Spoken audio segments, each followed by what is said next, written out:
Hi, hi, hi, hi, hi, hi, hi, hi. I'm kidding. I'm running low on water today, so I guess we'll be rationing it. I just can't. Um, my mom has someone downstairs, so I can't go downstairs and then get another water bottle. So I'm gonna be drinking the little amount that I have, which is great because maybe I shouldn't use sarcasm. Um, which is not so great, I guess, because I've been drinking Indian tea, and Indian tea just makes you very dehydrated. Good morning, well, good afternoon. How are we, James? How are we? It's been a while. I'm just trying to find a lighter so I can light my candles, and I can't seem to find one. I don't know where they are. Oh my god, it's my. Oh, wait, I did hide one. That's been found. Great, great, great, great, great. What did I come on here today to share? Well, I've been reading this really cool book called One, and it really got me thinking. You know, it kind of made sense. It's weird because I learn about the same kind of thing, so everything is very, you know, spirituality, God-based consciousness, etc. But the way that I learn things, they just come from such a different angle that it just makes me think in a different way. I mean, naturally, of course, right? But yeah, in the book, The One, no, it's not called The One, sorry, it's called One. Let me just get the name up. It's available on Kindle. I would recommend it. It's a book that kind of just pulled everything in together. So it looks at what scientists have to say, what different religions have to say, what culture says, you know, and it pulls these in together, like these different opinions from the most advanced people from civilization, and then it brings them all together to create one kind of summary, you know. um just watching how Neo wasn't the one in the Matrix. Weird. What do you mean? I watched The Matrix a really long time ago. I can't remember for certain what it was about. It's not like I remember like bits and pieces. Um, like the overall point of it, you know, how it actually reflects life and how the Matrix and stuff like that. Hey Vinay, good to see you. It's been a week exactly since I've been on live. I was on my period, so I needed some rest, and I just gave that to myself. It's interesting because when you kind of get into the flow of things, you know, I kind of got into the flow of going live, posting, creating, filming, and then you kind of have to force yourself to stop doing that, to rest.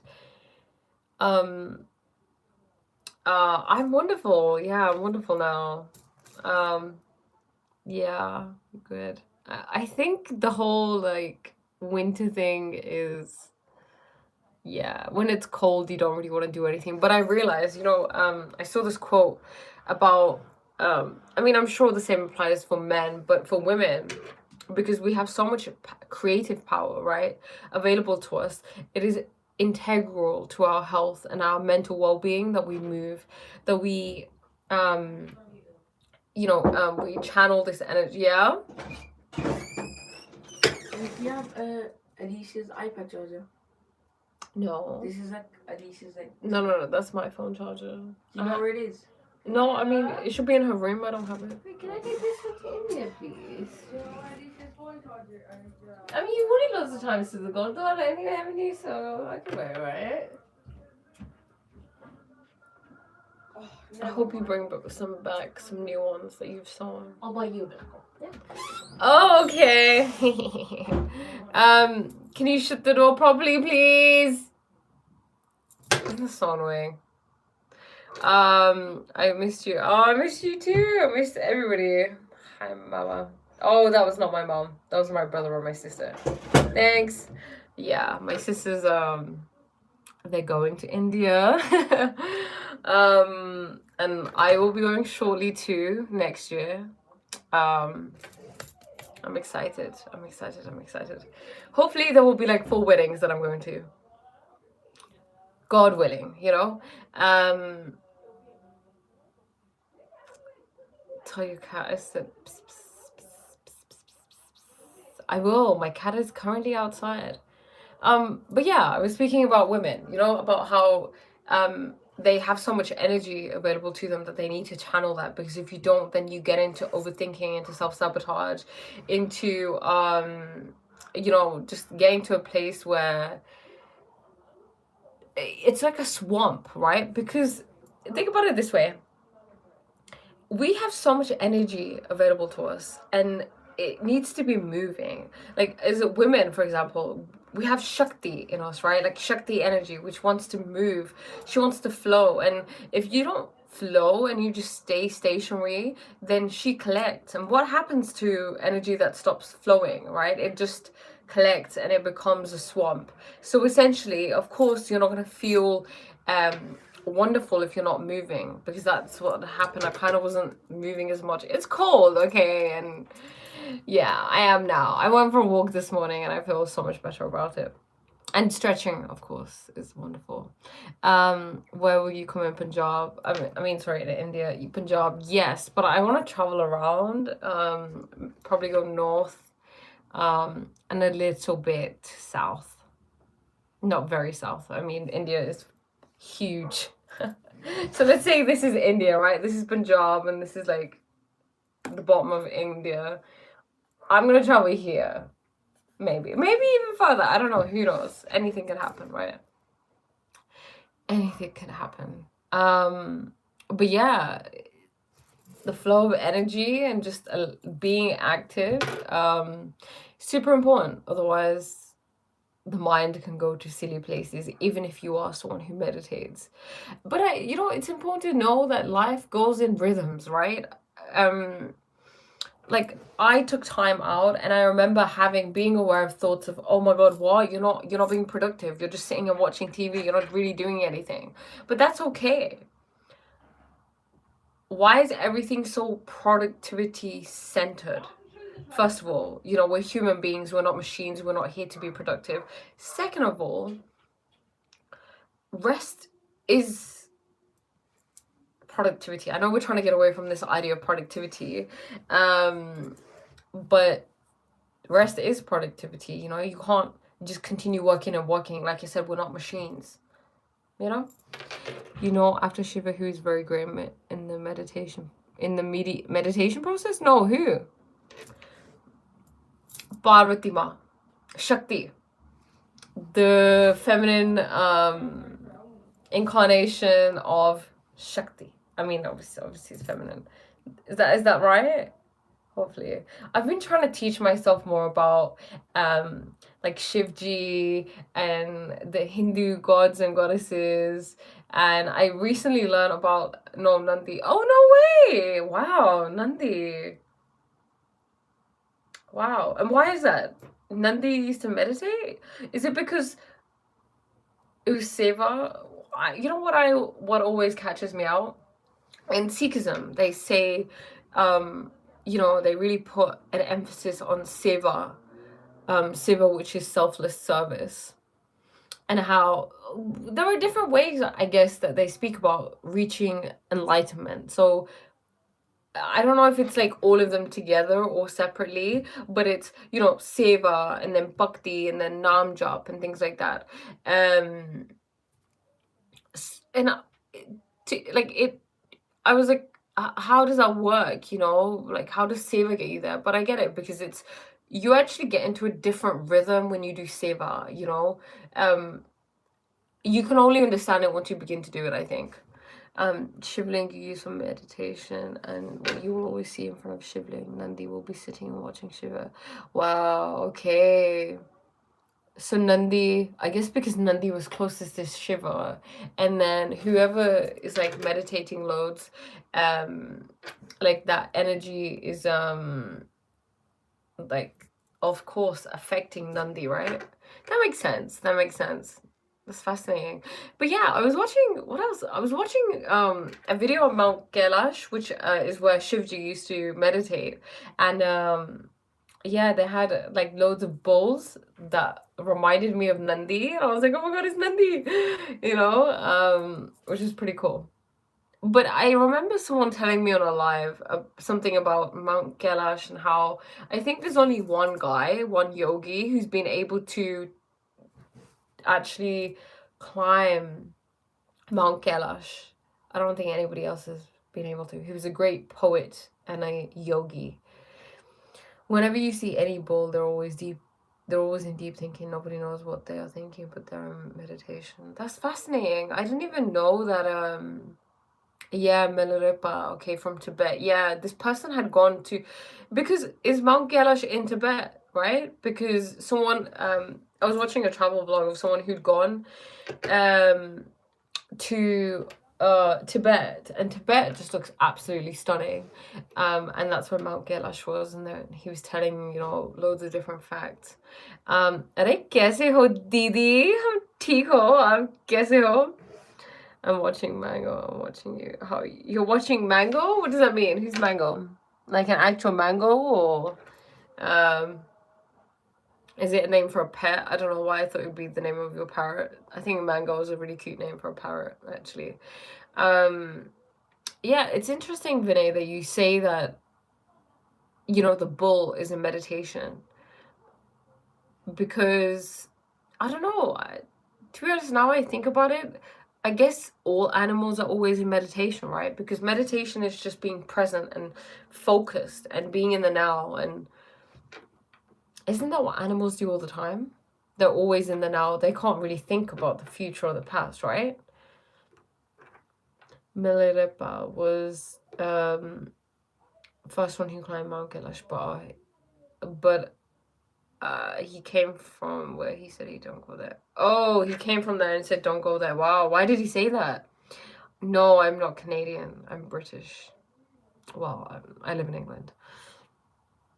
आपने ऐसा English कैसे सीखी? मतलब accent ही अलग है. India में ऐसी English नहीं चलता. मैं इंडिया में नहीं रहती हूँ ताई, तभी मुझे ऐसा एक्सेंट आ रहा है. मैं इंग्लैंड में रहती हूँ, सो यहाँ का एक्सेंट है. पर कोई नहीं, चलेगा. इंग्लिश आती है, बस एक्सेंट का क्या है ना. एक्सेंट तो बस इंग्लिश आती है, इतना ही बहुत है. यहाँ पर तो ਜਿਹੜੇ यहाँ रहते हैं लोग अंग्रेजी, उनको तो बस इंग्लिश ही आती है ना. एक्सेंट है पर इंग्लिश ही आती है. आपको हिंदी आती है, आपको इंग्लिश आती है, फिर क्या हुआ एक्सेंट है. वो इंडिया जाएंगे, उनको भी ऐसी एक्सेंट ही होगा, राइट? सो कोई बात नहीं. Mango is a great animal name. Right? It's such a cute name. And welcome, Greg. Namaste, namaskar, namaste, मेरी दोस्त. आप कैसे हैं? हम ठीक, हम बढ़िया हैं, कृपा है. आप कैसे हैं? Are you doing job there? मैं यहाँ रहती हूँ. सब यहाँ ही है. Because you will feel very negative energies up in Mount Kailash.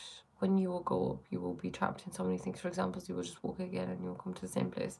That's so weird. You know what it sounds like? It reminds me of this movie that I watched, where these people went into this cave, and the cave had like it was a time lapse kind of time portal thing. So they went in and time was going really fast, I believe, or really slow, and it was really confusing. It's interesting. Why would it be like that? Or is it because it's trying to prevent people going there that aren't in tune with the frequency? Like, is it there to save them? I'm just talking about Mount Kailash for anybody that may be confused. Mount Kailash is where Shivji used to meditate and was for a long time. And how, you know, people try to go there, and someone that went there said don't go there. I'm guessing it makes sense why he was a yogi, you know, a very advanced yogi, I'm guessing. and he went and said, don't go there. But yeah, you know, I always, like, I remember listening to this other guru, right? And he was saying how someone was in a podcast with him, and they were talking about how you know, all these people, like these tourists, just pack their bags and go to the Himalayas, and because the Himalayas themselves have such a high vibration, that, you know, when you have just random people, maybe they don't really honor or revere the Himalayas as it should be revered, and how that may bring down the frequency of it. But I mean, the Himalayas is such a treacherous trek, right? It's very difficult. It's not very easy to get there. Is this the cave the Babaji revealed himself, or are you referring to something else? Are you talking about Maftar Babaji? That one? I'm not sure, but it's Shivji, you know, Shiva? Like Shiva and Shakti? Shivji used to meditate there, that's all I know. Yeah, and I'm glad that you're all welcome. It's been a while. So I had started talking about this book that I had been reading called One, right? One is all inside or something like that. Everything is within. Let me get the name up. Okay. It just says, show me the name. The answers are within. Okay, it's called One. The answers are within. So what he does, right? The writer, like I said, he brings together all the things, all the information from different religions, from science, from culture, and he you know, creates an amalgam of these, and then he looked at what they summarize, like what is the main message that they're giving. And one of the things that he came up with, right, he posed a few different questions that you can ask yourself. Like, for example, you can ask these to someone who may be an atheist, right? Someone who's a non-believer. Like, one of the questions is, are you the reason why you grew from a baby to an adult? Like, did you make yourself grow? Was it intentional? Did you have any part in it? And of course, everybody's gonna tell you, no, right? And you know, are you in charge of your bodily functions, of your complex bodily functions? Are you consciously breaking down food and putting it over here so it can be used for this function, or for this, or for this? No, right? Okay, it's not you. What was the other point? There's another point. The way he does it is just immaculate, that you just can't but agree with him. But it makes sense. Like, he also takes you through your own kind of self-inquiry. He doesn't just want you to believe what someone else is telling you. Like, ask these questions to yourself. Not what you're talking about, Greg. Yeah. I want animals to get distracted by something, but only bold they just stare at one thing for so many hours without any distraction. Also cows too. That's so interesting. I never knew that. Oh, you're eating a mango. Oh my god, I'm jealous. Wait, are they in season? Maybe in Africa they are. Yes, me and Ria are both reading it. She recommended it to me. She was like, you have to read it. We always do this. I'll be like, oh, you need to read this. And she's like, okay, cool. But yeah, at the moment, that's probably the only thing that I'm reading. I'm taking it a few pages a day. But yeah, hey, welcome. Okay, the questions. Okay.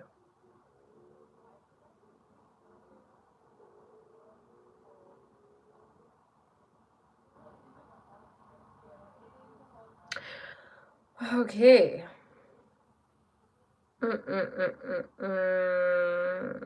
Okay, so obviously the first question, the energy that you have been using to move every single day since you were born, is this the energy inside of you or outside of you? You know, is it inside of you or outside of you? So I answered it's both inside me and outside of me. Okay, did you knowingly grow yourself from a baby into an adult body? Did I? No, I didn't. Is the energy that grows our bodies and fuels our digestive system and communicates between the trillions of cells in our bodies conscious?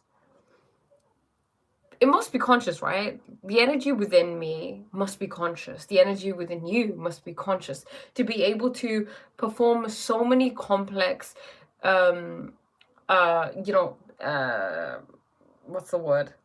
So many complex things, like systems, you know, to perform all of these things that they perform, like breaking this down, creating creating mitochondria, yeah, like the production of cells, the production of proteins, all of these things, that must be done by something that is conscious, right? Because look, you get on well, that's unique to you. Your body will know how to heal you, right? There must be a consciousness that's like, okay, right, this is not okay.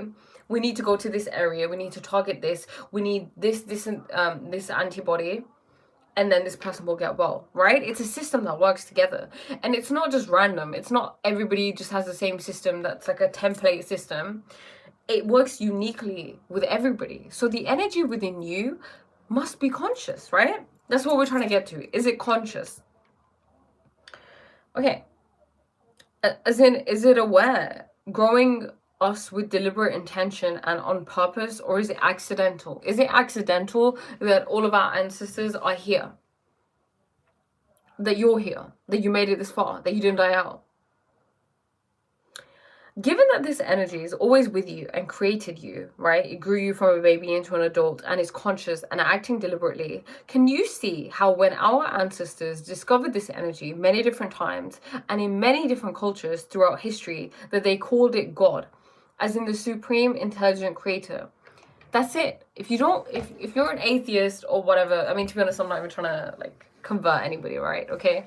But I think if you're an atheist, you should be open to a discussion. Everybody should always be open to a discussion, right? I think it's very egotistical to be like, oh no, this is the only way. It could be any way, you know. How can you be so set in your answer because you believe it to be true? Is it not good to inquire and look at your own life experience, look at history, look at science, look at religions, look at culture, look at what the most advanced civilizations are saying, and then go from there? Because what I realized, and I will get to the comments, what I realized when I read this, I was like, whoa, you know, I've connected to God, but this made me connect to God in a completely different way. That, you know, you just become aware of the energy within you, like, whoa, there's an intelligence within my body, you know, and this intelligence is within everybody. This has helped everybody grow up. This helps everybody's biological systems function wonderfully, right? This makes everybody's heart beat. It's not just in me, it's in everybody. And it's about creating a relationship with that energy that's always been with you. You don't know anything other than that energy. The moment that energy leaves you, boom, you're gone. You're no longer conscious, you know? And even if it's like, oh, I don't want to pray to God or whatever, and the thought of God makes it like is scary, maybe just connecting to the very life source that sustains you, maybe that's just enough, you know? Maybe that's not pushing it too much. Maybe we can do that. You can never impress an atheist. They stick to their beliefs. The only thing that they can work is that feeling God themselves practically right in practice. Okay. It is going wonderfully. How's it going for you? You're already weird. Aren't we all? Who's normal? I mean, weird, to call something else, like you'd have to think that you're the baseline, right? And then a deviation from that is weird. So who's the baseline? Who sets the baseline? Because everybody's so different. Of course it is conscious. How can a single cell know how to operate? How can cells come together to form complex life? Even single cells hold remarkable intelligence. Exactly. And then when we can understand this, like even an atheist would be like, yes, it is clearly conscious. There is something at hand. So, you know, I think maybe they get confused because God has been externalized so much, right? I know that the thing is, in the book, he brings together the teachings of the main religions, right? Hinduism, Sikhism, and Christianity, and even Islam. And then what he shows you is that they're pointing to the same thing. They are pointing to this oneness. Everybody talks about this oneness. Scientists, I can get up the quotes from like Max Planck, from Albert Einstein, from what's his name? Tesla, Nikola Tesla, from different religions. They all point to the same thing. They all point to this oneness, this one energy that sustains all of us. Taoism, that talks about oneness. Sikhism, that talks about oneness. In Islam, right, Allah, there's only one God. There's a oneness, right? There's a oneness being mentioned by everybody, but everybody mentions it in their own way. And what he, suggests in the book is maybe everybody's talking about the same one. Maybe they just have different names for it. Maybe we just have different understanding and different language for it. But maybe we're all just referring to the same one energy. And one thing I really love that he mentioned in the book is that he said, okay, people who completely ignore religion, right? And everything else other than science, how silly is it? You know why? Let me read exactly what he said, because and hey Latrix, how are you? I know it's been a while. But I'm here. Rhythms of life. We just go along with them.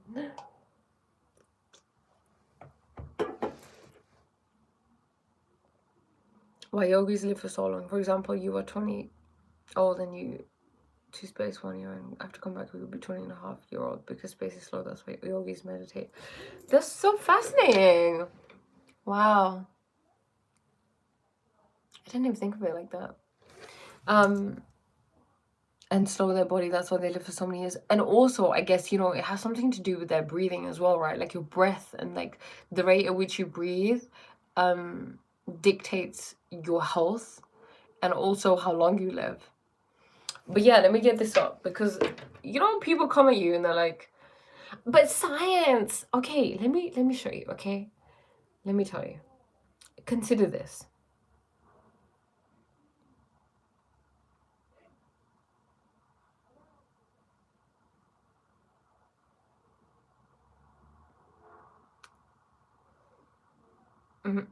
If we believe in modern science and use only this as our understanding of what humanity knows, we would be studying and forming our beliefs based on looking at less than 10% of mankind's accumulated knowledge and recorded history. Let me read it again.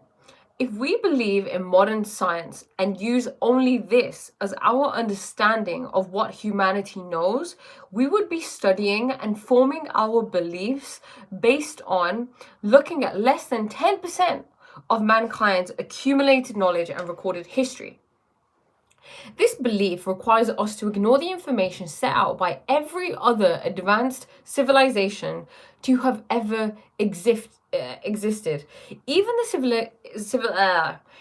civilizations who have left advanced technology that our modern day advanced scientists and technicians cannot replicate, such as the ancient pyramids, which still cannot be explained or replicated by modern technicians and engineers. So when there are people like, oh my God, science doesn't say this. I already believe in science.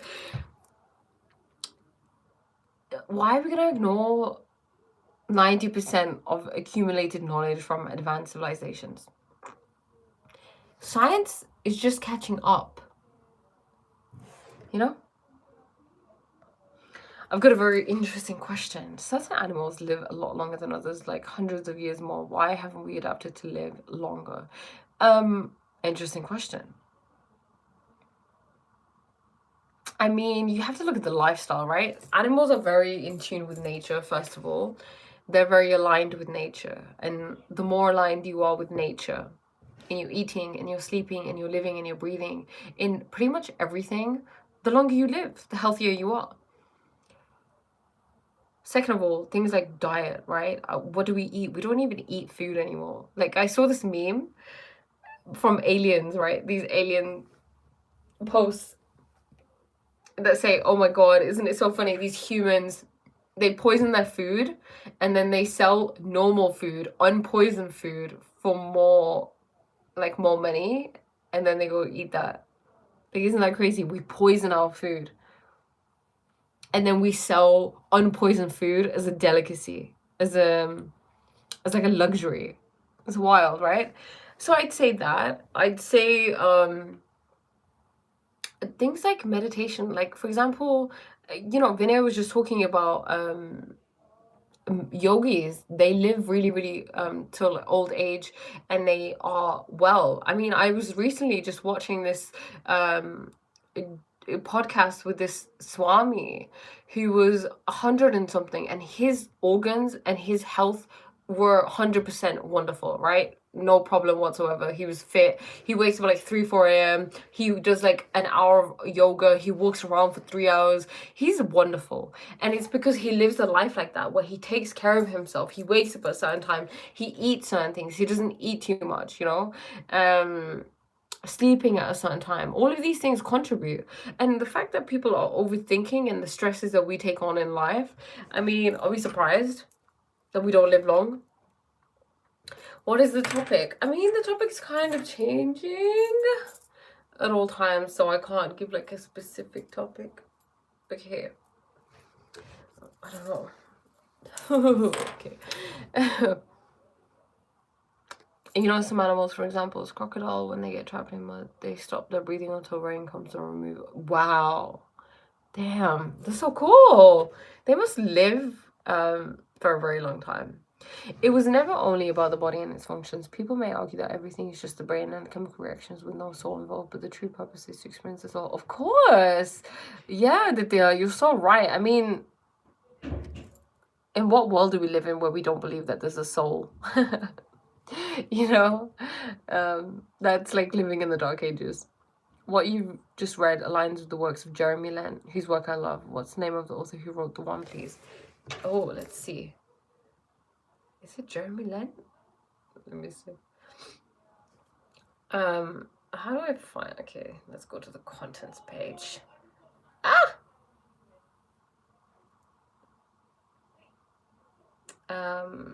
Cover. Okay, no, we don't want to see the cover. No.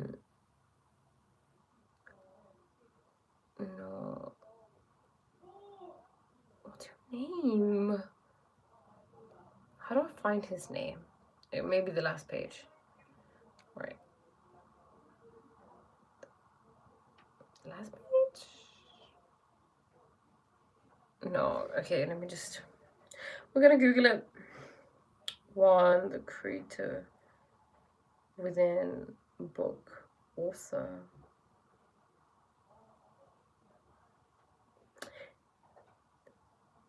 No, that's not the book.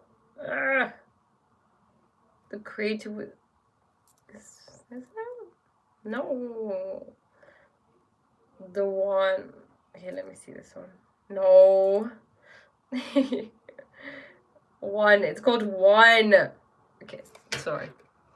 I'm getting emotional. Okay. One. The answers are within. Now tell me. Okay, book deal. Yeah, okay. Manly Konecki. That's his name. Manly Konecki. Okay, but Jeremy Lent. Okay, let's rewrite that down because that sounds interesting. I love this point of view. Okay. Let me just rub this out. We've done this.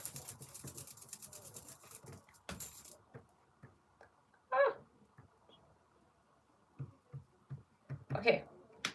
Yeah, honestly, Rhea reads this book, and every day she comes into my room and she teaches me what she learned, and she just seems so happy, and it just seems so wonderful. Are you an all-rounder? You speak different types of topics. I guess you could say that. I eat what I kill. I hunt and fish. Nice. We have higher cognitive ability plus our soul's age to maximum age of 100 plus rare animals to make it past it. Really? I don't think so. Got a garden also. Nice. Love that.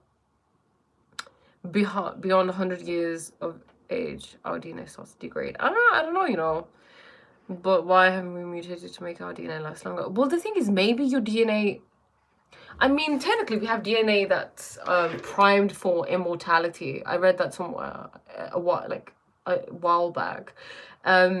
But it's so with DNA, you can have the DNA, but whether that gene is turned on or off depends on the environment, right? And the environment would be the body, right? The thoughts, the beliefs, the frequency that you hold, the vibration that you hold, that determines things. Yeah, girl, we are in the dark ages and it's gonna get worse. Is it? Hey, your English accent was so good. Thank you. Now time is coming to make mind into super mind. Thanks. No problem. Oh, yes, you did recommend it. Okay, The Web of Meaning. Yeah, I think, did I download that? I don't know. The Web... I feel like I did something with that book. But thank you for reminding me again, Greg. I'll definitely look into it. And I'll definitely recommend it to Rhea as well. She'll love it. She actually goes ahead and reads books, you know? She's in that flow stage where she's like, yeah, I can read. Supermind will make you a divine human being with superpowers. Yeah, exactly. I mean, isn't it just like the most important thing? A calm mind, you know? And it's really interesting because in the book, actually, there's something I want to talk about, okay? That I love. Keyboard out.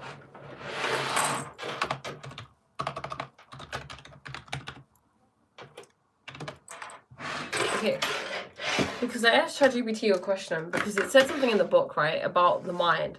Let me just do something to this hair because it's just not. Something's happening. Oh, wait. Give me a second.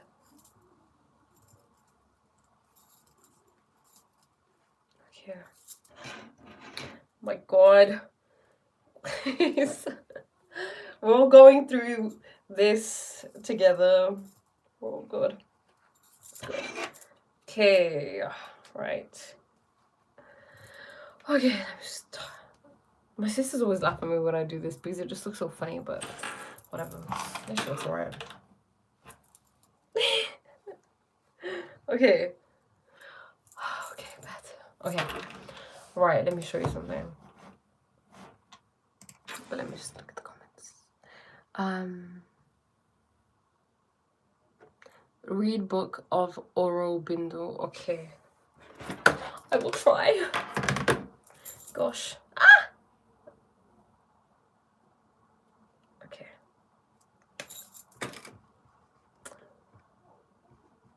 Aurobindo. Chalo ji. If we take like 1,000 human forms from birth and put them in different environments and situations and factors, we should go theory and how to be immortal, right, guys? Who wants to try? Yeah, I guess so. The thing is, Latrix, you are immortal. Beyond this human form that you've taken, you are immortal. That's your true nature, right? Immortality already is. So, I mean, unless, like, do you want to stay just being a human? Or, you know, you're not gonna die. Okay. Right. So, I said, because it was talking about the mind in the book. It said that the mind has 3 main definitions of its attributes, right?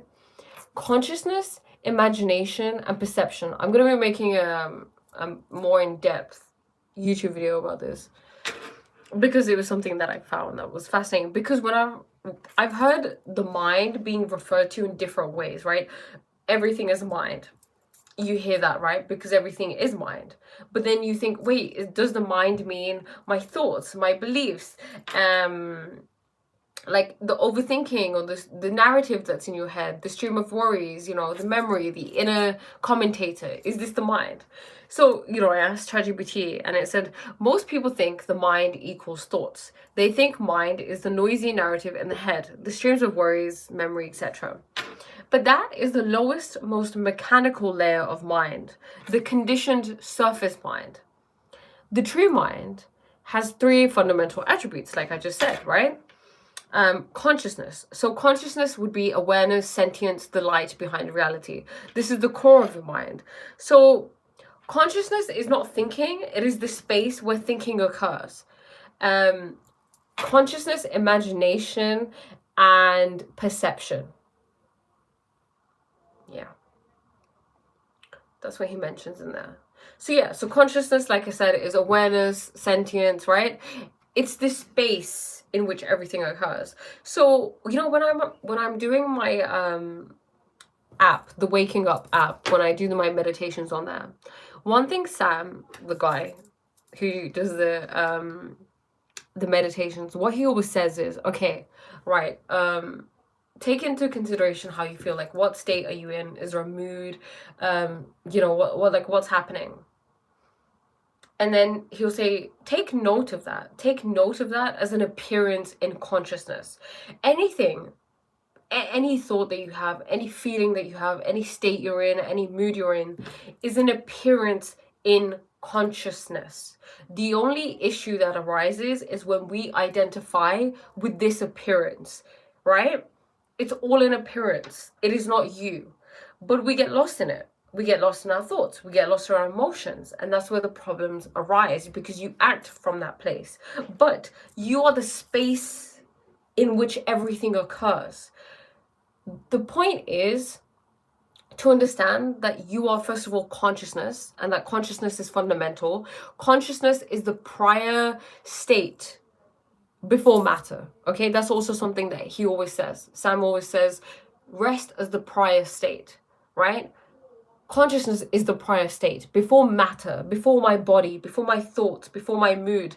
All of these things are appearances in consciousness.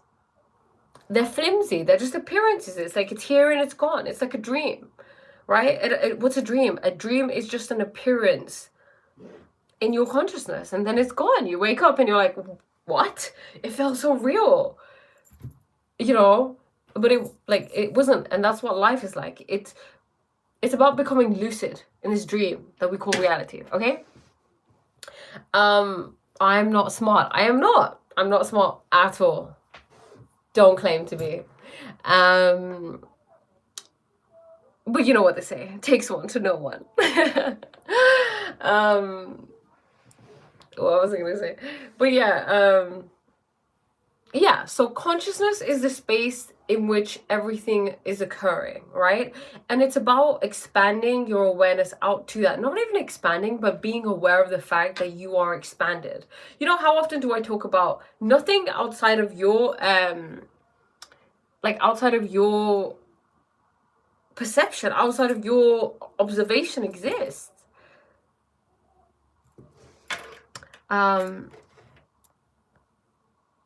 Okay, if God has the power to stop the suffering of innocent children but chooses not to, what does that God choice say about his goodness?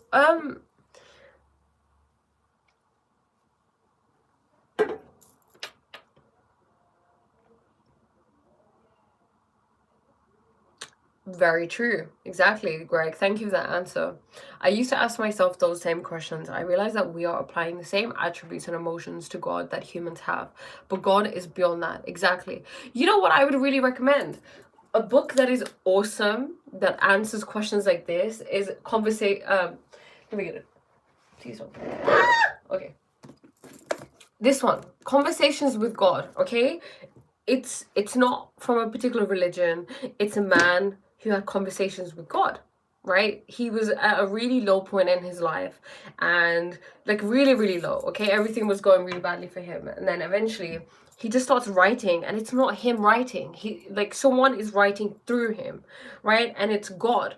And just when you read it, you'll know that it's not made up, or if you're skeptical or whatever, you know? It's a really good book. But what would I say to that? What would I say to that? One thing I learned, right, in Japji Sahib, The True Name by Osho, where he talks about a section in the Sri Guru Granth Sahib, which is the Sikh holy book, right? This is something Guru Nanak Ji, so a guru, a very enlightened being, essentially God, right? One with God, like pure, like there's no ego, he's just one with God, right? This is one of the first things he came back after having darshan with God, as in like meeting God, meeting the light within himself, right? Being one with it. What he said was, God can care and not worry at the same time. Does that make sense? I can't remember how he worded it. Let me get it up. because he said it in such a way where you just stop asking yourself questions like that. You just don't reach out into the world, you know? It's when you understand how the world is actually formed, that it's through your observation that life is formed. If you continue to observe people being, you know, like being victims of violence and stuff like that, or victims in general, you'll just continue to attract that, right? God takes care of everybody. God knows exactly what she is doing. God is far more intelligent than us, and I get it. I think it comes from a really wonderful place that you want to know, like, where's his goodness? Why are you doing this? You know, if you're so good and if you're real and blah blah, like, why is this happening? But let me find the notes that I made.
We're getting close. Where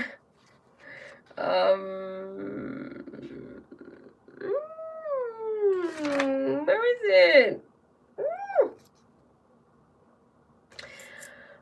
Essentially, God cares, but God is not a control freak. God lets us do whatever we want. I mean, we are God. God is working through us, right? I look like I can speak Telugu. Maybe I can.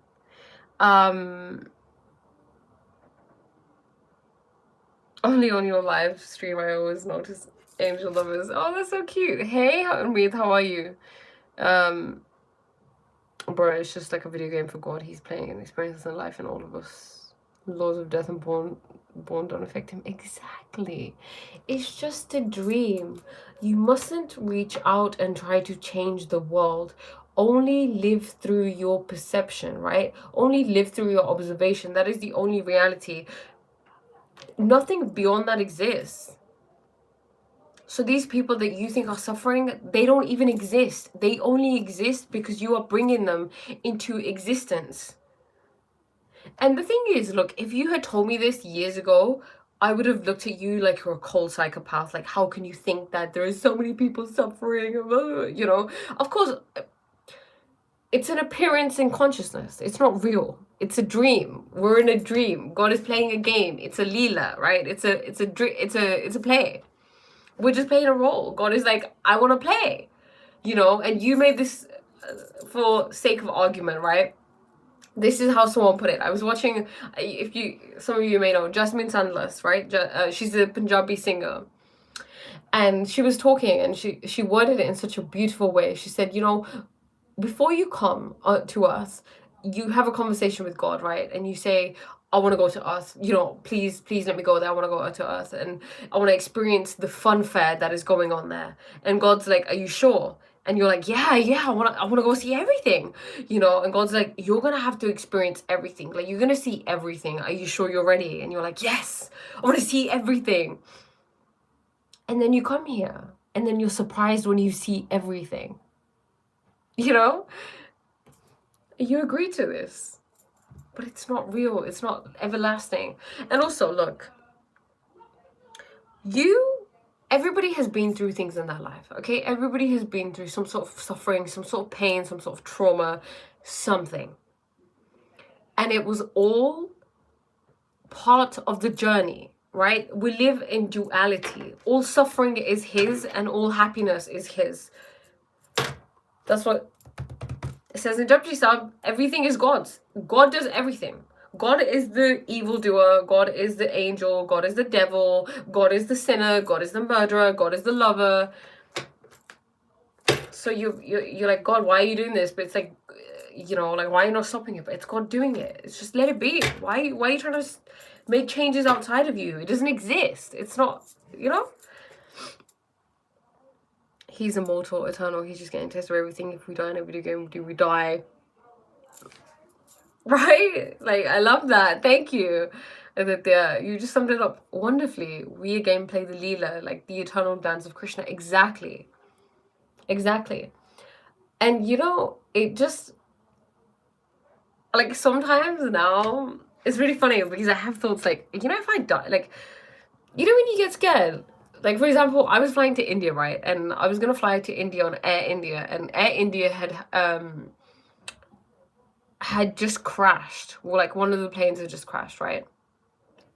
Literally weeks before I was about to fly Air India, and everyone's saying to me, "You're going to India? Are you flying Air India?" And I said, "Yes." And they were like, "What? Good luck, good luck." You know what I said? I said, let things be the way that they're gonna be. If I'm going to die, if that is destined for me, no force in the world can stop that. Then that is it, you know? And I'm not scared of death. I welcome it. I'm like, bring it on. Because I know it's not the end. There's nothing to be scared about, really. There's nothing to fear.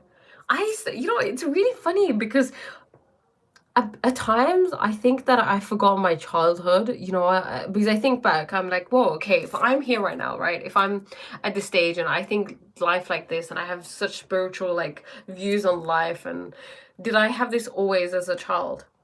Like, did I have this understanding when I was younger? Could I have foreseen that I would be here with these beliefs? And you know, the more and more I think, the more and more I'm like, wow, yeah. I used to be scared to go downstairs, right? At nighttime, you have to go downstairs to the kitchen or something to, like, go get something. And, you know, you're the one to turn off all the lights and then go upstairs and the lights are shut and then it's dark. And you're running because you think something's gonna grab you out from the dark. And call it morbid. And maybe it was like my depressed self at that age, or I don't know what it was. But I said to myself, Priya, what is the worst thing that can happen? You'll die. Can you accept that? Yes. And then I was fine. I was never scared again. So, if you can accept death, I think the amount of fear you feel in your life incredibly decreases. And even just another thing that I mentioned, right?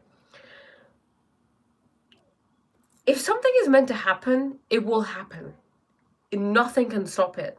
So, you know, I was sitting in the Godora today, and I get scared sometimes. It's because I've been like burgled before. Like, so, like, when I was at university, I'd left the door open. Like, we had balcony doors, right? And I'd left them open, kind of, and then it wasn't shut properly, and we had left to go get food, and someone came in and they burgled, you know, they stole something, and then they left. They tried to come back again, right? He actually tried to rip the whole window open, like, he ripped it open. But someone saw him, so he didn't come in, right? So we were saved in that sense.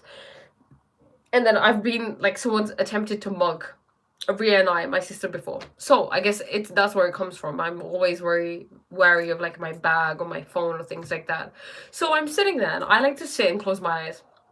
And then, you know, I was worried. I was like, oh my God, if my eyes are closed, what if someone takes it? Because there was a baby and the baby kept taking my bag. And then I was thinking, oh my God, what if someone else takes it? I guess that thought of, like, you know, I just got a new phone. What if someone takes it? And then, you know, I thought, Priya, no, forget this. I'm just going to sit here. If someone is going to steal my phone, they are going to take it. And that is the best thing. Like, I accept God's will. Can you accept God's will? Everything happens with God's will. Always. Can you accept that? When you can make peace with that, you make peace with life. You forget the sense of doership. You're not doing anything. You never have been. You didn't make yourself grow from a baby to an adult. You don't make your heart beat. You don't make the blood in your veins pump around. You don't take, you don't breathe consciously, right? you're not breaking down food consciously, you're not blinking consciously. What are you doing? You're not doing any of these things, yet you are being sustained. And you shall continue to be so. If God is willing to prevent evil but not able, then is he impotent? He's able but not willing, then he's malevolent. He's both able and willing. Whence then comes this reprobate? Okay, Cyprian, God loves us, but God is not a control freak. God is like, do what you want. You want to murder someone? Cool. I still love you. I still believe in you. I still believe that you can come out of this. Oh, you want to murder someone again? Cool. I still love you. I still believe you can come out of this. God is unconditional love. And we mustn't attribute human emotions to God. Because, look, a mother, right? Mothers who are very concerned about their children, who tend to worry a lot about a child's health, they are the mothers that attract illness for their child. Their child is more likely to be unwell than a mother who doesn't worry about her child. Why do you think worrying is not synonymous with love? It is not. It is not. If someone is unwell and you sit and worry because you think you have to worry. I remember this. I remember hearing something happened to my sister, and I remember thinking, oh my god, like, oh my god, I'm worried now. And then I was thinking, wait, why am I worried? Like, is this gonna help? And then I was like, no, but I was like, why am I doing this? Oh, but if I don't worry, do I care? Do I still love her if I don't worry and try to do something? Yeah, obviously. Worrying is a negative manifestation, like manifesting the negativity, right? It's you hold a vision that is a low vision, and then you send it your emotional energy, and then it comes into being. So you worrying is the worst thing you can do for someone. So God is not worried about us. God loves us. God's like, you got this. Come on, you got this. This time. No? Okay, cool. Never mind. Pick yourself back up. We go again. We go again. We go again. You know? It's like your unrelenting biggest fan and supporter. Yes, you're right. There's nothing to fear. However, fear in itself is weaponized. It is used as a tool for control, especially the fear of death. Oh, yeah, for sure. Isn't that one of the biggest ones?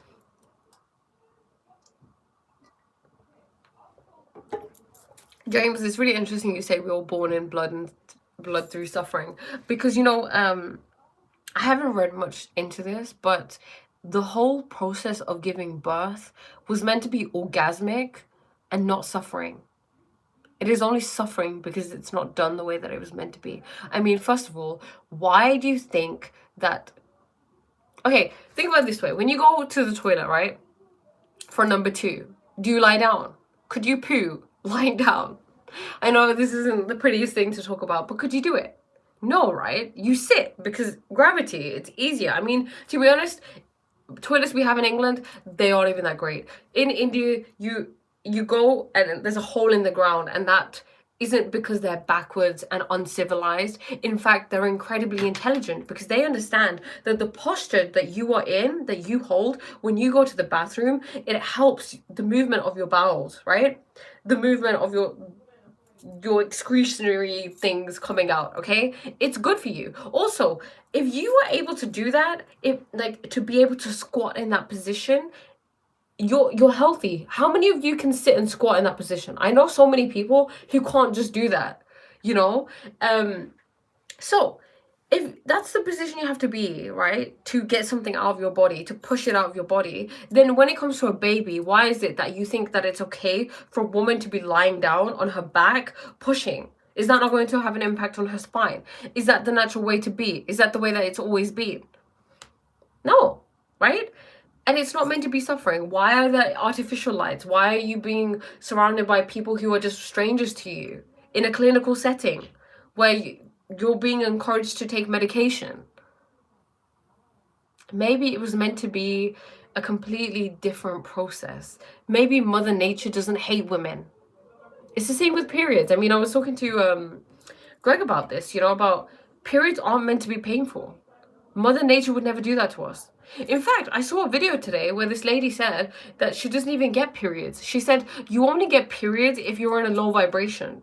And it's really interesting because another book that I've been reading talks about how because having periods means you're losing energy, right? You're losing chi energy. So when you can hold onto that in your body and you recirculate that, right? You take the energy that would have gone to menstruating or creating an egg, because you're not trying to get pregnant. Like me right now, I'm not trying to get pregnant. Do you know what I'm saying? So why am I creating eggs if I don't need them? So I can rechannel that energy into my being and use it for my youthfulness, right? My health, my organs, to revitalize them. And that would mean a cessation of your periods. So first of all, like, you know, like women think that, I guess now that I'm coming to, like, whoa, childbirth is really scary. Oh my God, we have to put up with periods. I used to actually think like this. Like, women have it so hard. Why? It's not fair. Why? You know, but we don't actually. Because it's not meant to be like that. We're not taught how to woman properly, you know? We're not taught how to be in our vessels in the best way for us.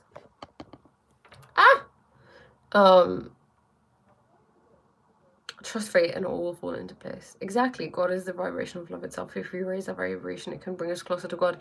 It will make you and God will be one.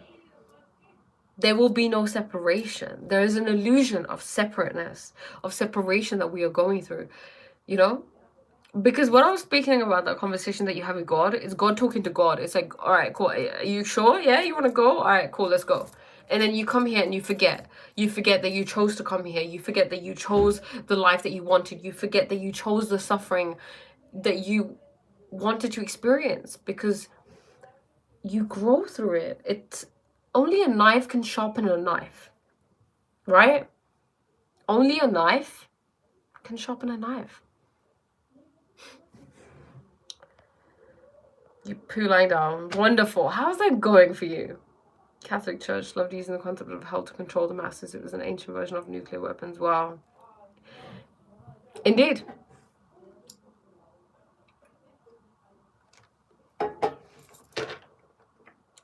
Hell, what a wonderful, what a wonderful idea. I mean, okay, not what a wonderful idea, but what an incredibly intelligent scheme, right?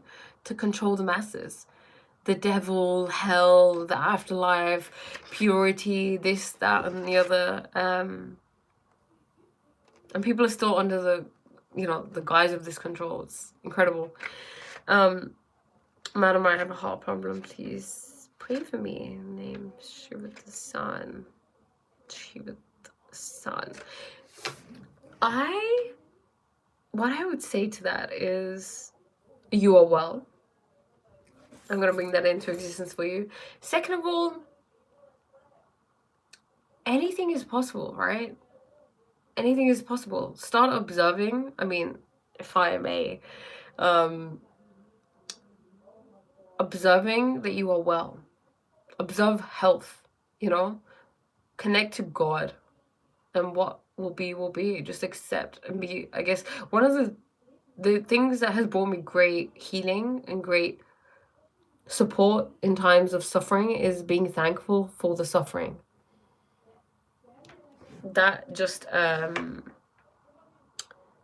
you know, that eradicates everything, because then you're no longer, suffering is in the mind. When you can accept your situation, there is no suffering, you know?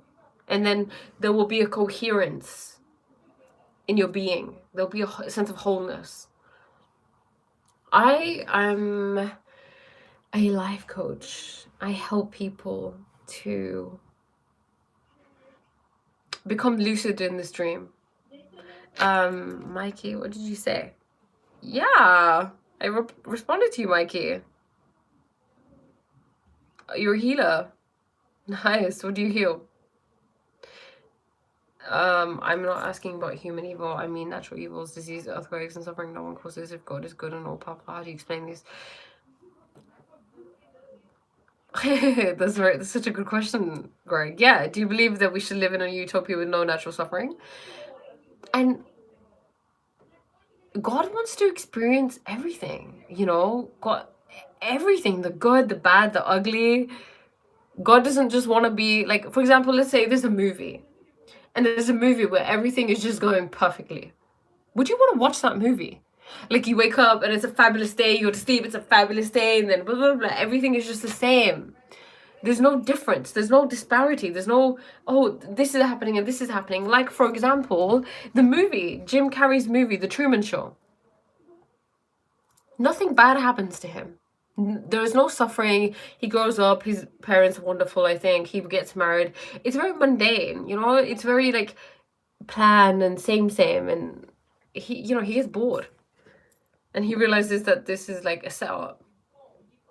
Thankful for suffering. How? Because God's will, because God is wholly benign, okay? God loves you. God won't put you through anything that you are not able to deal with.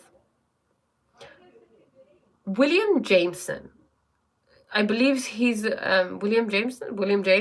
I believe he's a very prominent psychologist, American psychologist. I believe it was him.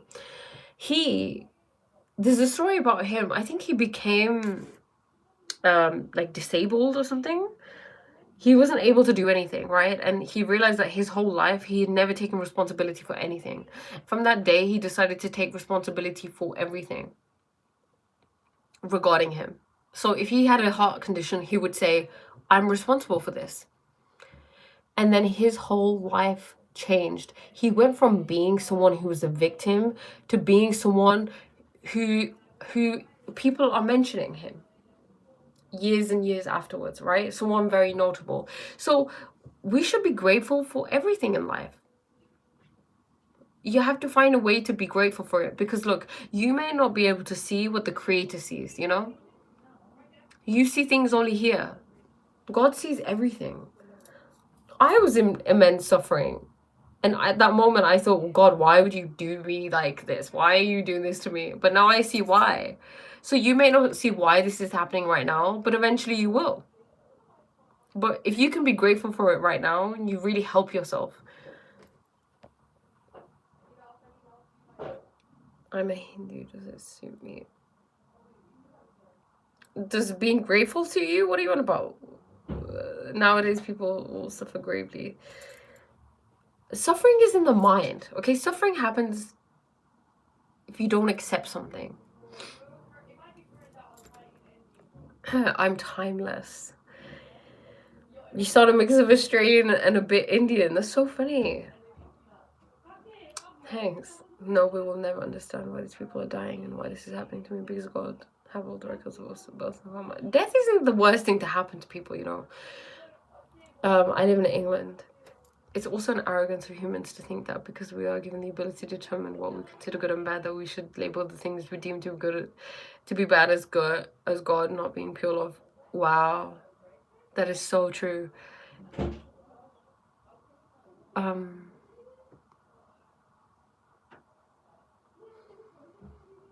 The fact that we can label at all is the problem. If you just said, I have a heart problem, and you didn't label it as anything, right? Or you didn't, like, people didn't assume, because I don't want to, look, the normal expectation, I guess, of me would be, oh my God, you know, but I don't want to do that. I don't want to reaffirm a victim mindset. I want you to know that you have power over your life. You're a creator, and I want to hold you to that high standard. I don't want to hold anyone to a low standard where I pity them. I do not pity you. You are where you are for a reason. In fact, congratulations, because your life is about to change. Your life is not what you experience, it's what you think of your experiences. It's your perception that dictates everything. So you can see this as you being a very unlucky, cursed individual, or you can see this as a blessing. There are many stories of people all around the world who've had so many issues that they've lost their family, their body parts, their legs, their eyes, their kidney, whatever it is. Yet they go on to make the most of that, right? And those are the people we look up to. We're like, whoa, you are creating music and you're deaf. I've seen that. I've seen someone who is deaf play an instrument, and I'm thinking, how are you doing this? Or someone who's blind fly a plane. You know, like, why are we gonna don't observe limitation is what I'm trying to say, because your life will only bring more limitation in your existence. You live in England, and why do you sound like an Australian? That's so funny. Do I don't know. I'm universal. I can't forget my prolonged period of suffering. It's impacting me physically in my present. Well, why are you holding on to it if it's impacting you physically and your present right now? Ask yourself that. Why am I? It's your ego. Your ego wants to hold on to it. Your ego loves to suffer.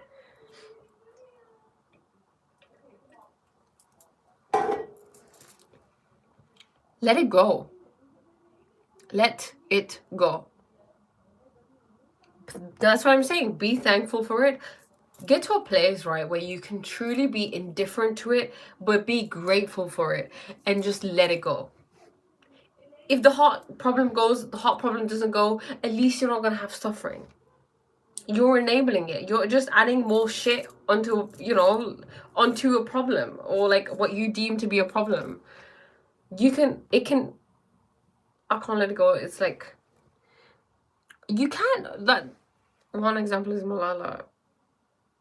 Yeah, exactly. One example is Malala. Look what she's done with her life.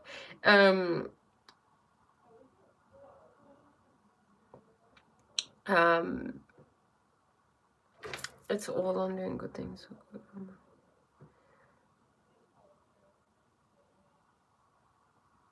Wow. Oh my God, Greg, I love that.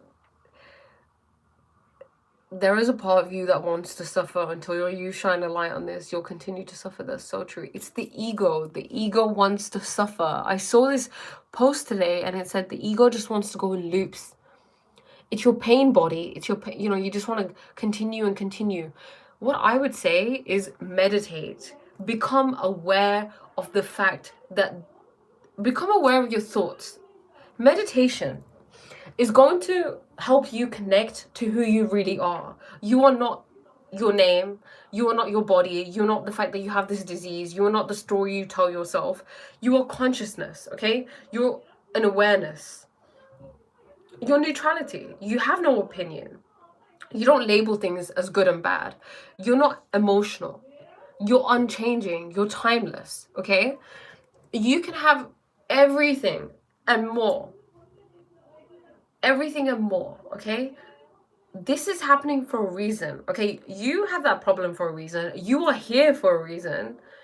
And if you're willing to make the changes in your life to your perspective, your whole life will change. My name is Priya. I heard we humans built on to withstand the pain, like we become too weak sometimes. Like I said, what sharpens a knife? What sharpens a knife? We are indomitable. That is our spirit, right? Indomitable. You cannot break it. You can do whatever you want. You can never ever break it. It's unbreakable. It's God. Nothing can break God. There is nothing other than God exists, right? So why do we want to just like be weak? I don't want to be weak. I want to know I'm good, like it makes me sound really masculine. Like I don't want to, it's okay. It's like it's dialogue from a movie. But like, no, I want to be a boss, hot, like a warrioress, okay? I don't want to be like someone who identifies as a peasant who gets shot on or like stepped over. No. Be a warrior. Where's that, like, that fight in you? That fight for life, that passion for life. Are you just gonna give up?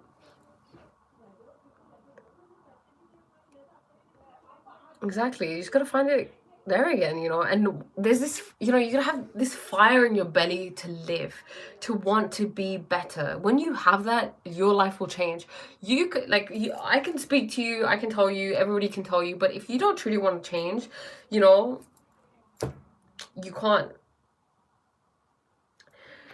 I have the will to fight, but I don't know how to. That's why I lose the fact that you have the will to fight means you're winning.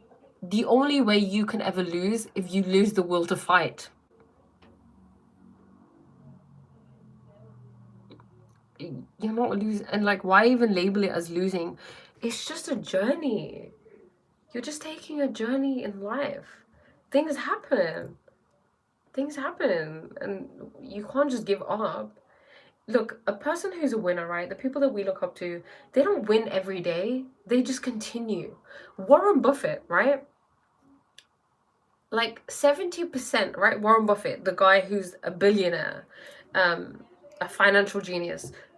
About 70 to 80%, I'm like a large quantity of his investments made him a loss. But the few 10% that he did made him one of the richest men in the world. You label it losing, but you're not actually losing, right? It's just you labeling it as that. Everything is neutral. And welcome everybody. Welcome Prasangi. And who else was it?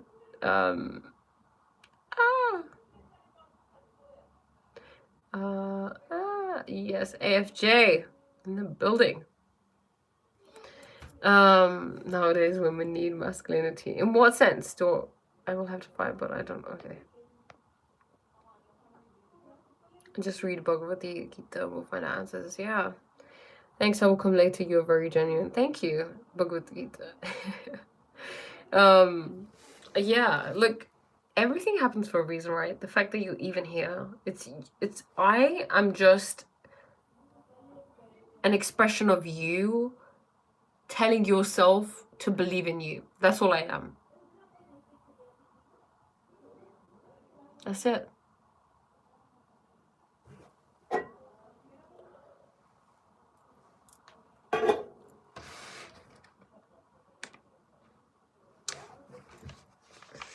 There was something else that I saw.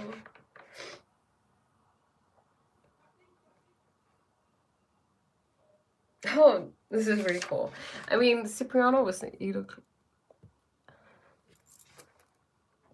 J'aimerais tellement comme ça. Gosh. J'aimerais tellement comprendre ce que tu dis. I'd like to understand what you're saying. Tu dis ça. Être très intéressant. To be, you said, ça, what's that? Ça allait. Oh, you're really testing my French. Something to be is very interesting. Something you really like, something understand. And then I said that to be is something you look like. Okay. Tu peux me traduire en français un petit peu ce que tu dis. Tu me traduis. Oh God, I don't know what that means. Je ne comprendrai pas. Yes, say we. I know we as in French. Yes. You're so far away from England. India to England. How many? I have no idea how many kilometers. I'm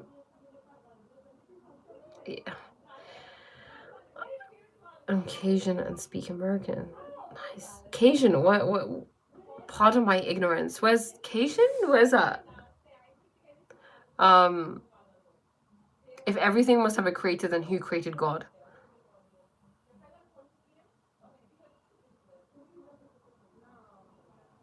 God is all there is. God is all there will ever be. You know, Cipriano, I think with the questions you ask, I think I got a lot of wisdom from Sikhism, okay? No one's telling you have to be Sikh. None of that, okay? But like this question here, then who created God? You know, it reminds me of the Mool Mantar. The Mool Mantar is the first part of the holy book, right? In the holy Sikh book, right? The first part that they say. And I've read it before as well. You know, it's I'll read the end bit. Well, actually, I'll tell you the translation, okay? There is one God. Truth is his name. He's the creator. He's without fear. He's without hate. He's timeless and without form. He's beyond birth and death, the enlightened one. He can be known as the Guru's grace. Meditate on the name. He was true before creation. He was true when ages commenced. He's true now, and he will always be true. So God is beyond creation. Before creation was even a thing, God existed. God is all there is. You know?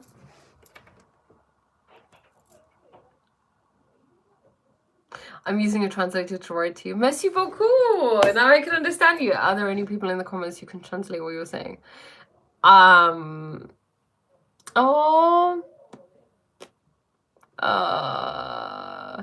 Yeah, let me write. I feel like I should. Okay, let me quickly translate in and then I'll just send it. Okay.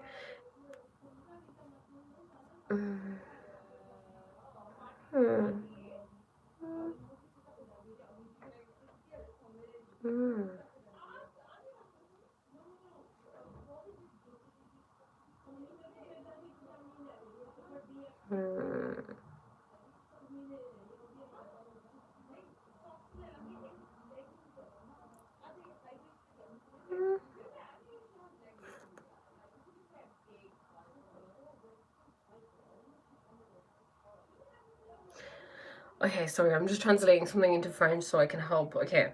Salut! I'll just read it out. Salut, merci beaucoup d'avoir. Pardon, my French. Merci beaucoup d'avoir rejoint la chaîne. Je ne pense pas que quelqu'un d'autre parle français ici. Tu as des idées sur la façon dont je peux mieux te soutenir?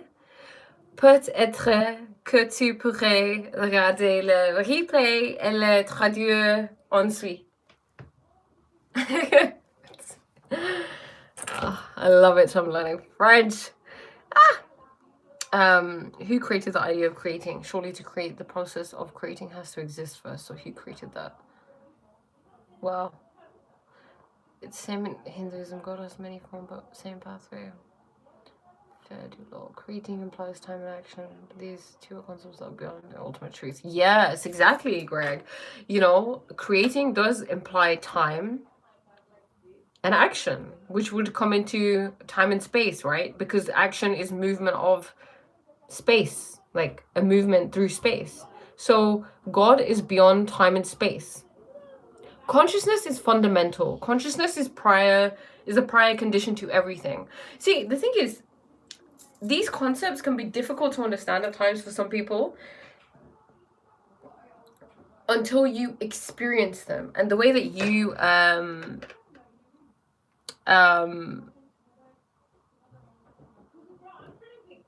well, you used to talk to me. I understand perfectly what you said. It's great. Shall I just translate this whole thing into French? Okay. That'll be kind of fun. Are we all up for that? Okay, cool. Okay, so translate this into French. Okay, you know what? I'll just start doing that. Okay, I'll just I'm using ChatGPT here. Okay, so what was I saying? Have you heard of it? No, I've not heard of those. Okay.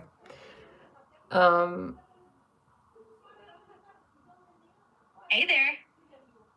Hi, can you translate this into French, please? Of course. Just let me know what you need translated. Okay, so consciousness is fundamental.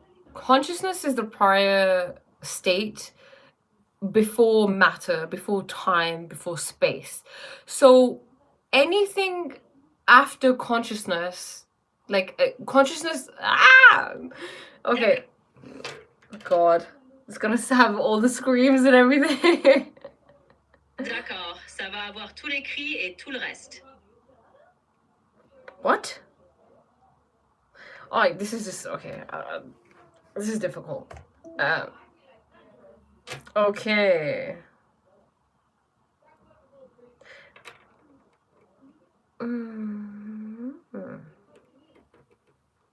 Sorry, guys. The prior condition.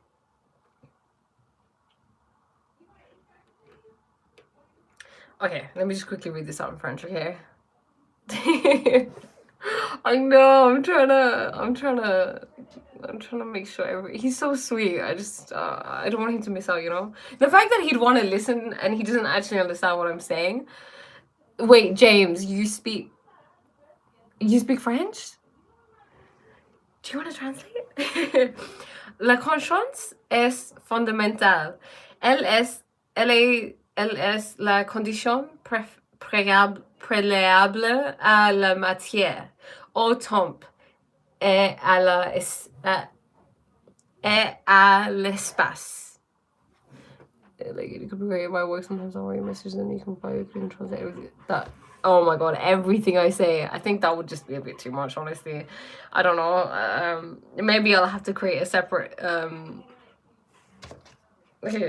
maybe I will have to create a separate page for that. Let me just write that. Maybe I will create a separate live for that.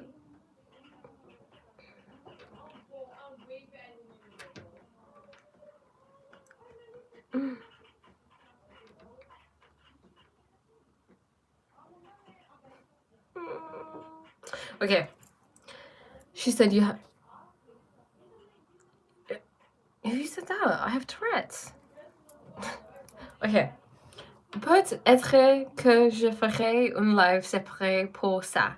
Oh, alors, tu peux regarder mes vidéos. Tu traduis demanderais vraiment beaucoup de travail.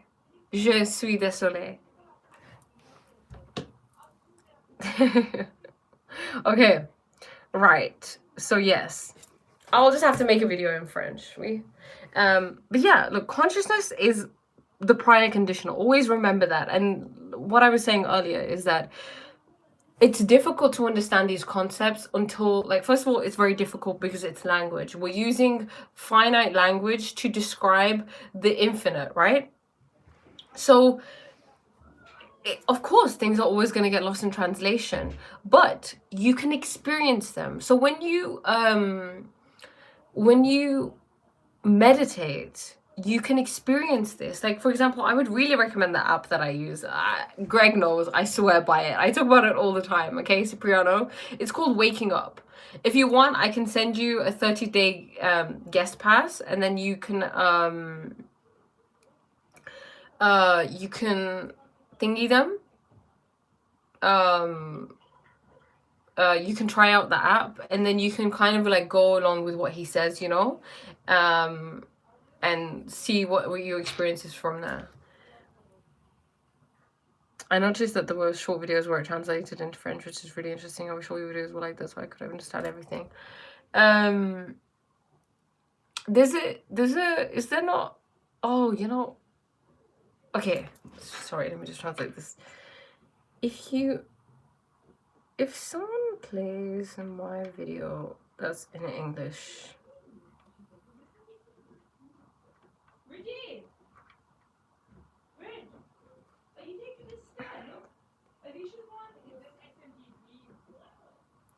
Let me see. Okay.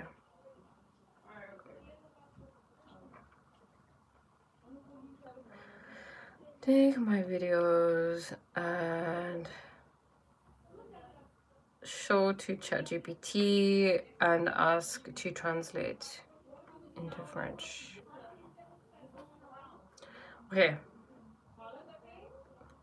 Prendre mes vidéos et montrer-les à ChatGPT et demander-lui de les traduire en français. Maybe. Okay. You can observe subtle changes only. Okay. In meditation. Yeah? Well, you speak, man. Well, you just saw me attempting French. I was talking to my friend at work about meditation, and she said about the apps she uses. She asked me what apps I use, and I said, I don't tend to use them. She said, oh, so you're talking. Oh, that's so funny. I guess you do, right? You know, the thing is, Greg, I don't know. There's just something, it just works for me. It's not that I wouldn't be able to do it without it. The thing is, what I do is, so you've probably tried his meditations. I don't know if I think you have, right? Or did you just listen to the podcast? Because what I do is, let's say the meditation is 10 minutes, right? Where he's talking, he'll give you time to just be silent, and then he'll talk again, and then you're silent. Well, what I do is I extend the time. So you can extend the time to, you want it to be 30 minutes. So he'll speak for the same amount of time. So the amount that he speaks for in total could be like 2 minutes, right? But then you'll have all of that time to be quiet. So it's almost like he paves the way, like for you, for your meditation to be a specific way. Like, for example, I shared how sometimes he'll say, okay, keep your eyes open. Like it just works for me, you know. I follow Sam Harris. I love his meditations. Yes, you know him? I guess obviously you do. Yes, I've tried his meditations. What did you think? Because, you know, Greg, I've never, like, the way he introduces concepts, I've never had them before. I've never really gone into meditation through, like, guided meditations like that before. But yeah.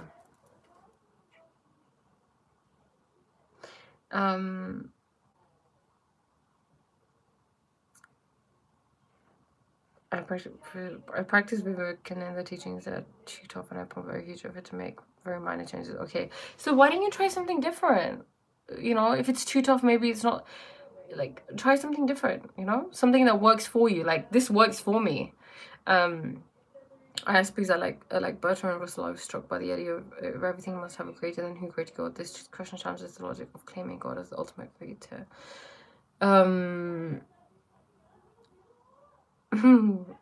I speak American emoji. I want to tell you truly, sincerely, that I find you very likable. I appreciate you a lot, and I can see your eyes. Oh, merci beaucoup, merci beaucoup.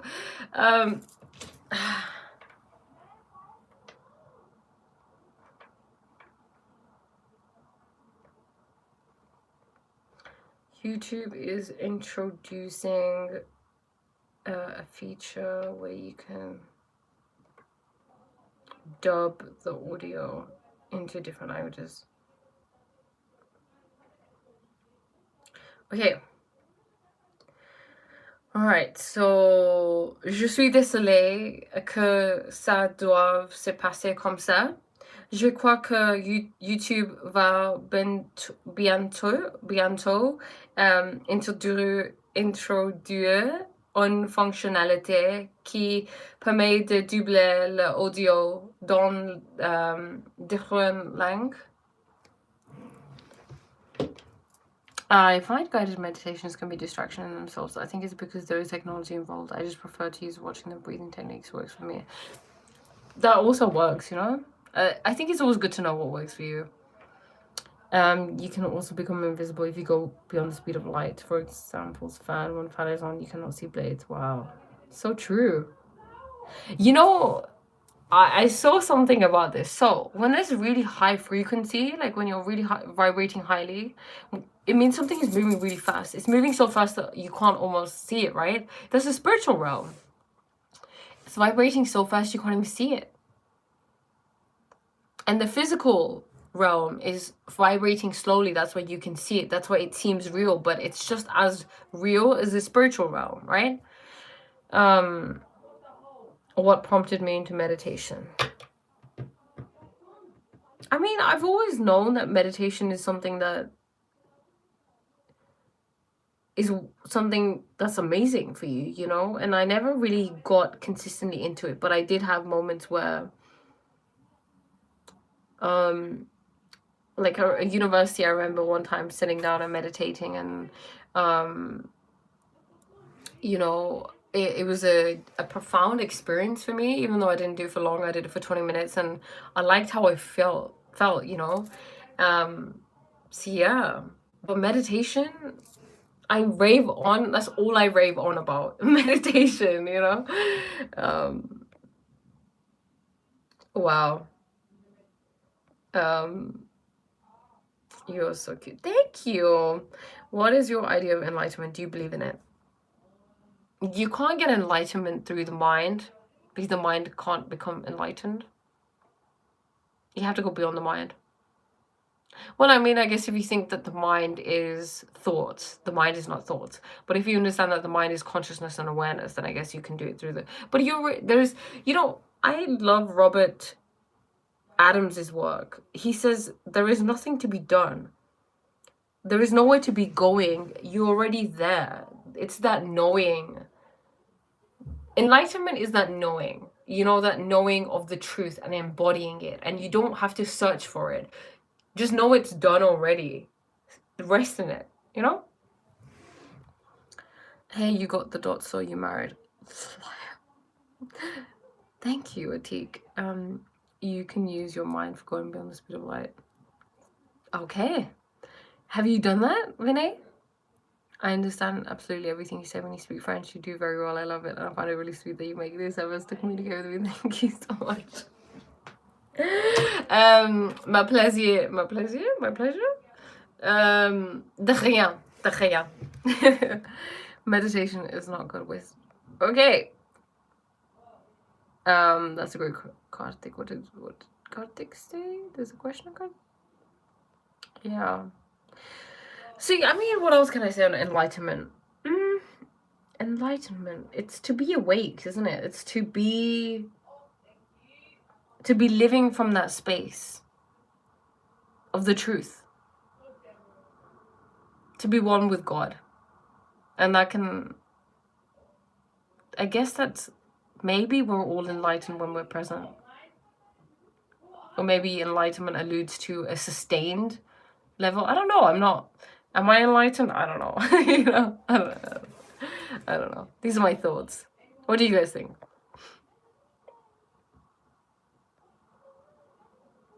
Meditating in your sleep. If we were all sitting around doing nothing would get done. Be wise. Serenity. I feel lots of intense masculine energy there. Get what done? To get where? To take it where? Let's say I just work really, really hard today and I'm just like grinding and just making myself suffer and like, get it done, and then tomorrow I die.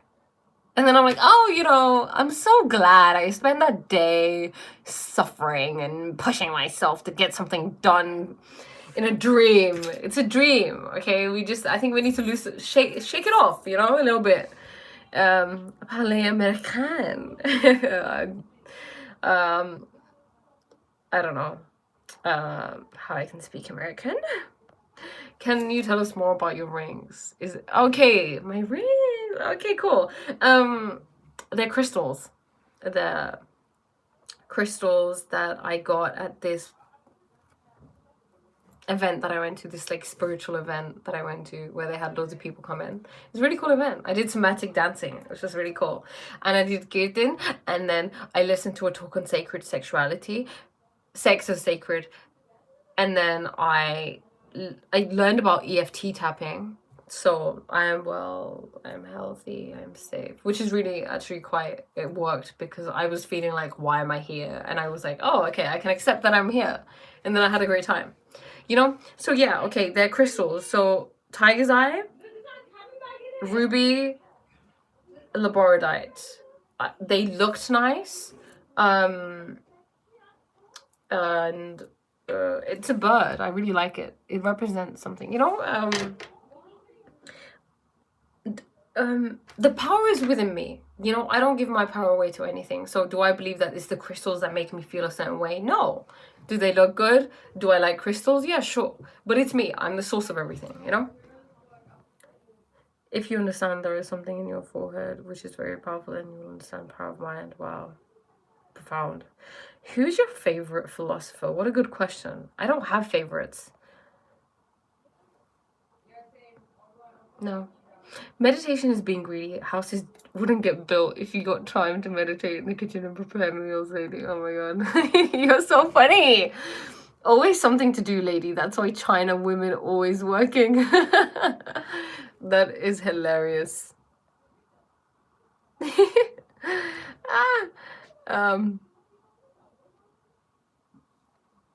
That's hilarious. What does your tattoo say? Which one? The one I'm guessing these ones because you can't really see any of them. This is a spiral, so it spirals up. It reminds me that my life is always getting better and better. I'm always on the up. And these are dots. I just really like them. I like the tribal kind of vibe. No, you're not enlightened, but all right, Greg. But I believe you're on the path to it. You will reach realization of the truth within a few lifetimes. That's what I think. Wait, me in a few lifetimes? Greg, I don't have a few lifetimes. Center of both eyes. Keep one finger near your bindis. Keep some distance and you will notice something inside forehead. Center of both eyes. Keep your one finger near bindi. Like, do I have to look at it? Do I do card readings? I do sometimes, yeah. Do you manifest? What was the last one you manifested and it turned out true? Do I manifest? I've been manifesting since birth. Okay. Manifestation is happening all the time. You know what manifestation is? It's choosing. I want this. Boom. Done. We do it all the time. You want to eat something? I want to eat this. You go make it. Well, okay. You think about it, you know, and then you bring it into your into you know, into existence. Do you have any cabin bags? Suitcases. Yeah, where are they? I don't know. Did Diva take them? Look, There's only there's only a small one there. You guys are so funny. Sorry. Is it in there? No, there's nothing in there. Oh, what about We have like 3, you know? all this, Danny? All of it? Have you put cabin bag in the suitcase? No. You know what? It could be in that one. I don't think it's not in this one. Do you agree?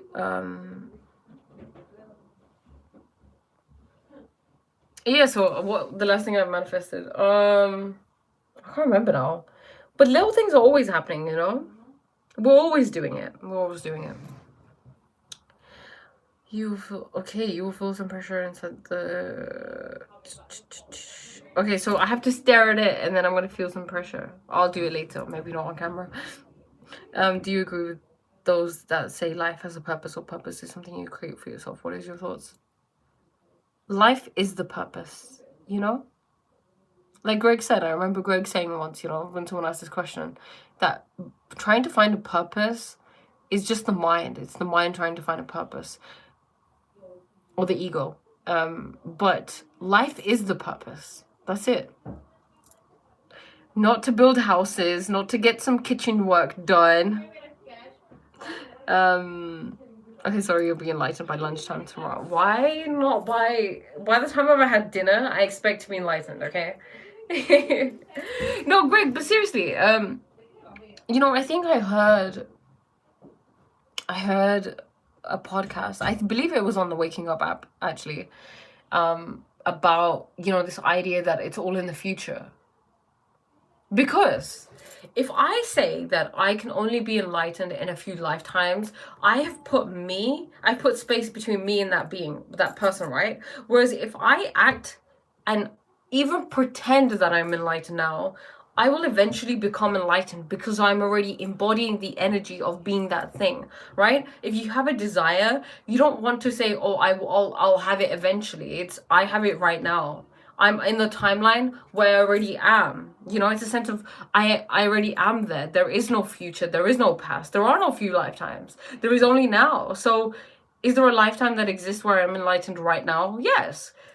If I attune to it and I align my frequency with that and I act from that place, will I become enlightened now? Probably, right? What are your thoughts?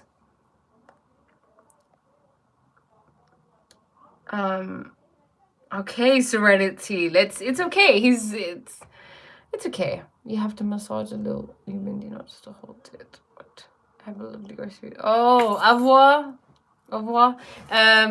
Bonne nuit. Bon appétit. What is your sun sign? Is a Scorpio. They say that Scorpios also carry darkness with them within them. Do you agree? Oui. Oh, we do. Doesn't everybody though? Yeah, we do. It's really interesting you say that. Yeah, my sun sign is Scorpio.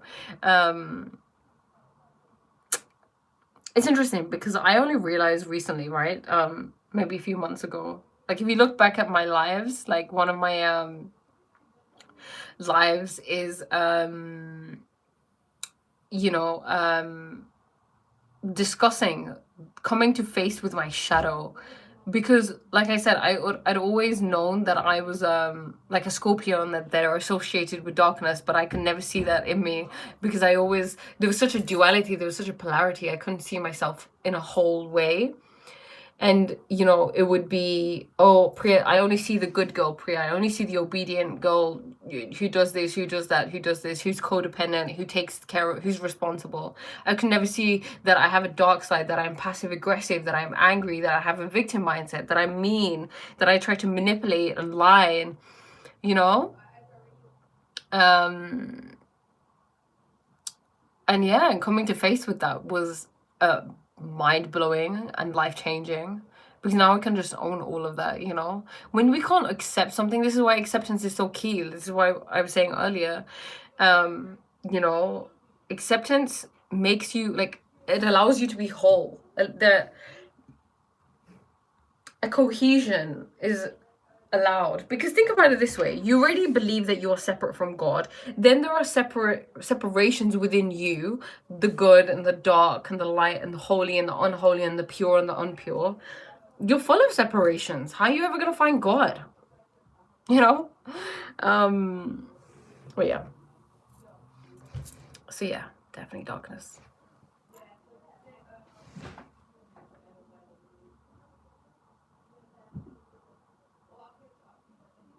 You're a Virgo. Nice. Can you tell me some traits about Virgos? I don't know any. What is your greatest fear in life? Fear itself.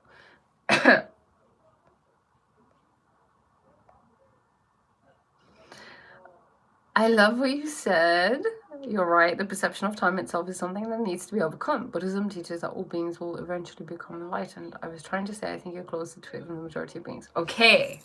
Thank you. See? Isn't that like a great way to think of it as well, because that's what we do, right? We always like put it in the future. But you know what I realized? Okay, so I used to be really into rom-coms and movies and stuff like that. Okay, so one of the movies or like rom-com idea style archetypes for a movie would always be, oh, okay, you know, I'm gonna pretend that, like, let's pretend to be boyfriend and girlfriend, and then you know, we'll go to this wedding together, or we'll like pretend to be in a relationship for my parents or for my friends, and then eventually those people fall in love. That would happen all the time. You know why? Because when you pretend to be something, it happens because you assume the frequency of it.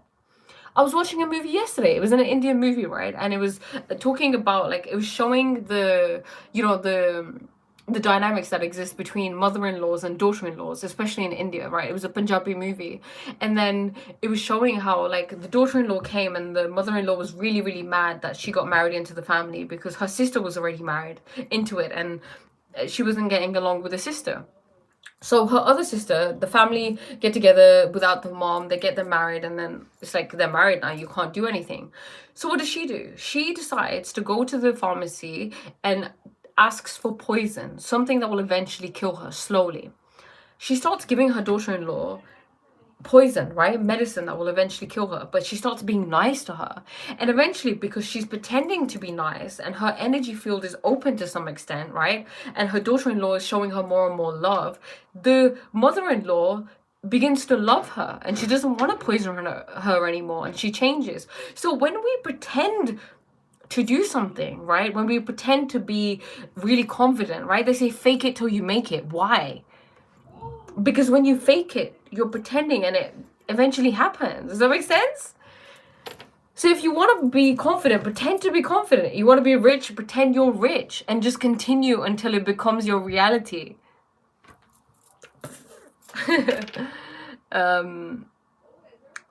Okay, let's be kind to Greg.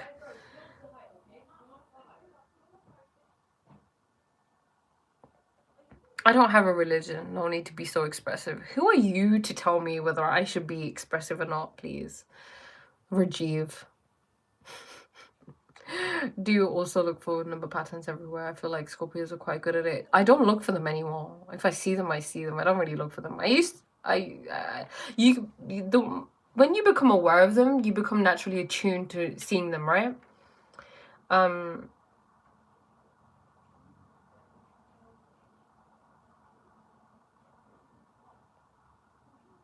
I don't live in India, that's why I don't have an Indian accent. Acceptance varies from accepting something which is okay with society is easier than something that isn't normal for society. You are society. There is no objective reality. Nothing outside of you exists, my friend. Nothing outside of your observation exists. There are lots of Virgos because of all the Jesus baby talk around Christmas time. 9 months later, Virgo. Wow. Virgos are disciplined, slight bit of OCD, have a lot of empathy, and known to have good friends with Scorpios. Interesting.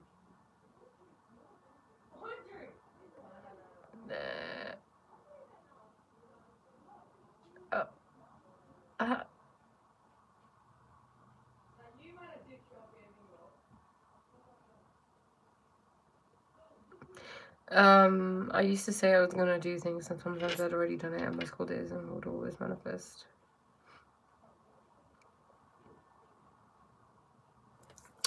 You know,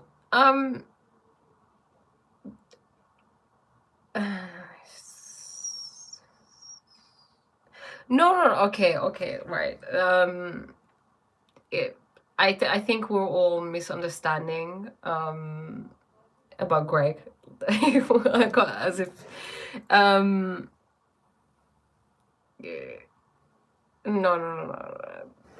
We must no. I don't even know what to say to this. I don't want to.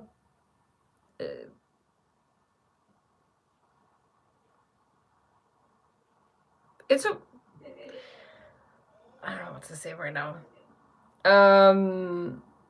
Let's just respect that everybody comes.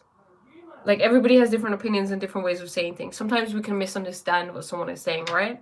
I'm comfortable with it. I love Greg, so you know. What is spinning?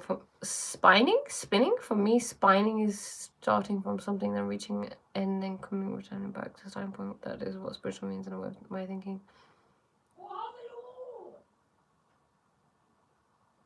Like a spiral? Is that what you're saying, Vinay?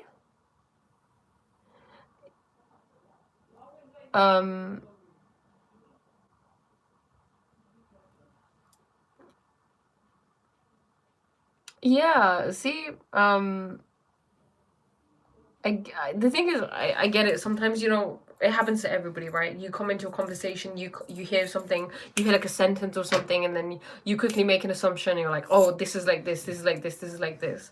But I know Greg, and he's always coming from a place of love, and even with everybody else, with whatever you say, there's always grace that needs to be given to someone, unless obviously they're pushing. Like, this is nowhere near like the word, like, this is nothing, like, this is fine compared to like the extremes of what you can get of what people can say when they enter a space like this. But yeah, grace, understanding it, but it's okay. I get both points, less like, it's awareness, right? That, like, I'm being aware, I guess. I don't need to label it or judge it or tell anybody what to do either. That's what I want to, but yeah. How big is the universe? Can you explain about its boundaries? That's crazy. It's as big as you think it is. Or what courses you study? Life. I just think accepting some things are difficult. That's your opinion. That's your belief. Of course they will be. Why don't you do this, okay? Let me give you a game. Let me give you some homework. Pretend for a day that accepting things is easy. Just pretend. Humor me, okay? What were we just talking about? Pretending, and let's make it a game. Let's make it fun, because we love games, right? pretend everything is easy to accept. Go about your day, but just pretending that you accept everything. Someone says something like, "Oh, you smell. All right, I accept it. Oh, okay, I accept. Oh, I got fired. Okay, cool. You want to leave? All right, cool. Accept it. Cool. I'm playing a game, and I accept. Can we do that? Oh my god, are you aware of it? Geeta Anjali. I feel like I've heard of that movie before. Let me see.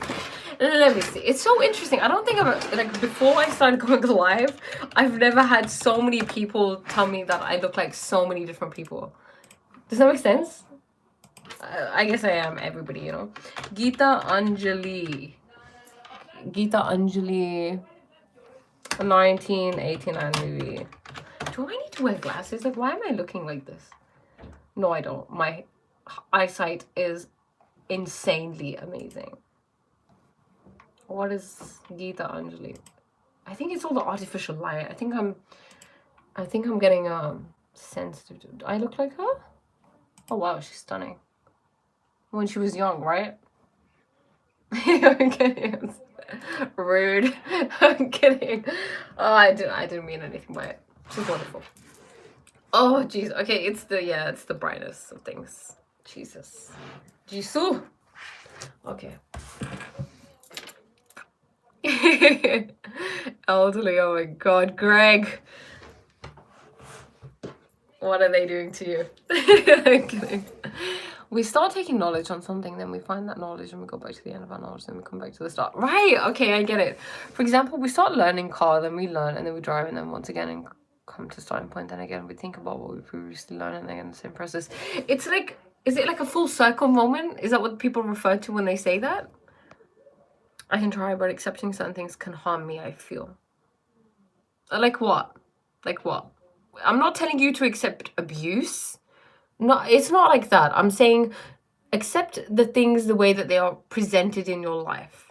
You know, I have a disease, like, I don't want to say that, actually. That's not information I want to make, but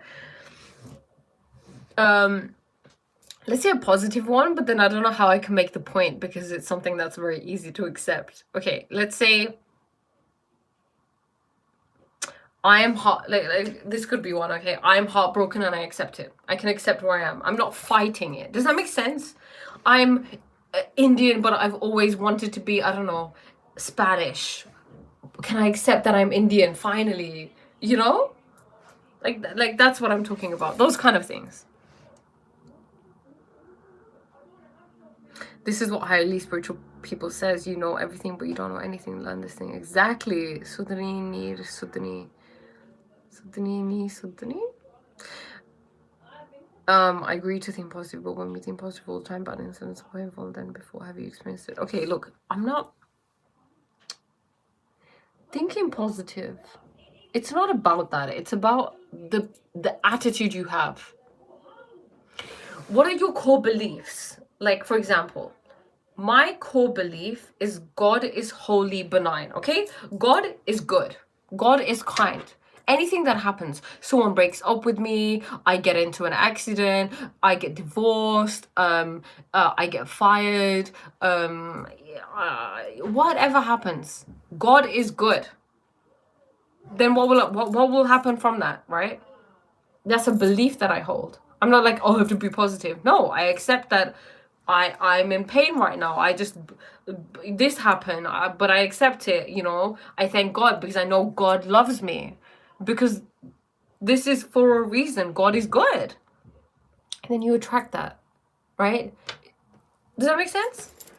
Yoga Sutras of Geeta Anjali. You look like this girl I know. Her name is Rhea. She lives in the UK too. Ah, that's so funny. Wait, is that my brother? No, that's my brother. Yeah, I have a twin sister called Rhea, actually. Accepting things is easy, not when you're at work and need to get things done by a team and achieve goals. That's just the craziest moderates. What does that mean? Oh, the whole no. Oh, like moderators.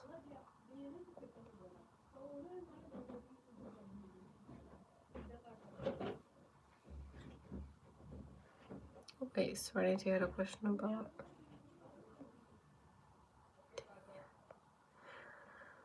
Younger version of Guru Mai Chiva lesson.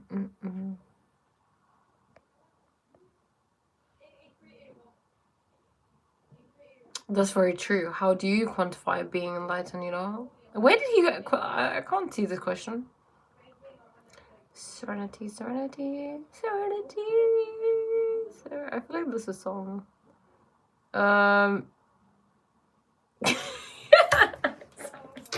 It's so funny. Yeah, Greg's a bit out the gate. I think he's just a guru or something, Lamo, because like you said, he's taught. It's so funny. Oh, that's so funny. Bless you. Oh God. Yeah, you know how? Yeah, how do you? I don't. How do you? How do you? How does everybody here? Quantify being enlightened. You know, what does that mean to you?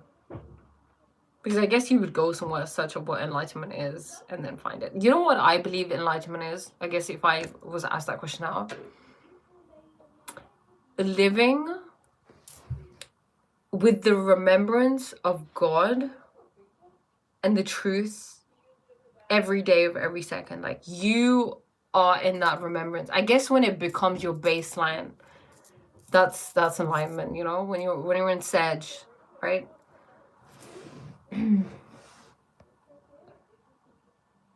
Hi Rohit, I'm well, thank you. How are you? I don't know how to accept my preference in certain things will lead to malice and violence, both your preference in certain things will lead to malice and violence, both physically and mentally.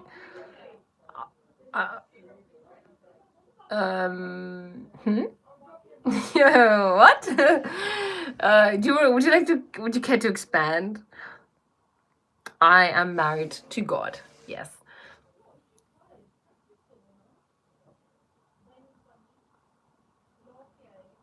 Bad man. Like, can we just let's not talk like let's just talk like a maturity, you know? I love maturity. Maturity is so attractive. Which belief would you incline more on? Positivity, optimism, or logical thinking? I love optimism. You can have both. You can have both, you know? But logical thinking doesn't have to be everything, you know? Some of the most beautiful things in life come from outside of logical thinking. Logical thinking is something that is limited because it comes from the mind. It's not absolute. Who? Batman, do I know you? Have I seen you before in these chats? Like, who are you? I don't know. Bless is a man. That's so funny. Thank you, Cipriano. I'm blessed. Blessed is everybody who comes into contact with me, okay? Not just the man. Let's not make it man-centric. You need both knowledge of good and bad, or else if you have only good knowledge, bad person will going to make you hurt you with that tricky mind. If we are said we are diagnosed with chronic, then we can. You're a pessimist. Vad sker? I wouldn't have guessed. No. Immaturity? Okay. Let's clear some things up, okay? Maturity and immaturity. Maturity doesn't mean you take things seriously, like everything seriously. It just means that there's a level of etiquette and being, and you know, there's a level of respect that exists. A level of like high intelligent functioning and awareness that exists.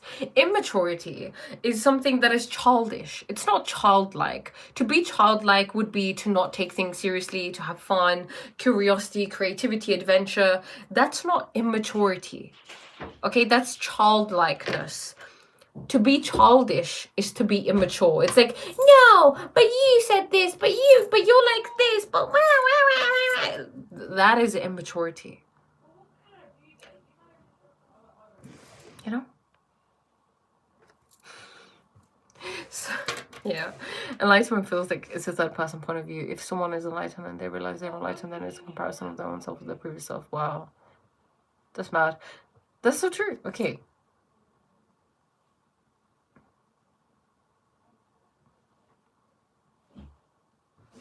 That's wild. I love that. I don't know how I should accept that me having guys over in my house for which I pay rent gets spat on because it's not accepted by society.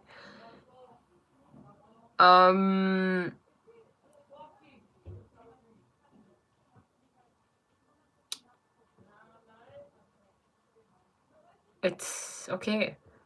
I watched Night at the Museum last night. Left the hard one in the Roman soldiers said we expand and we die. They were funny little soldiers.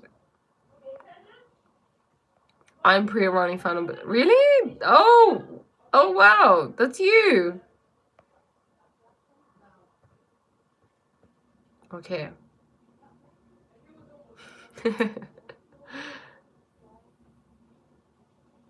Batman, what are you? Are you okay? What is it? What's been going on? Speak to me. What's up?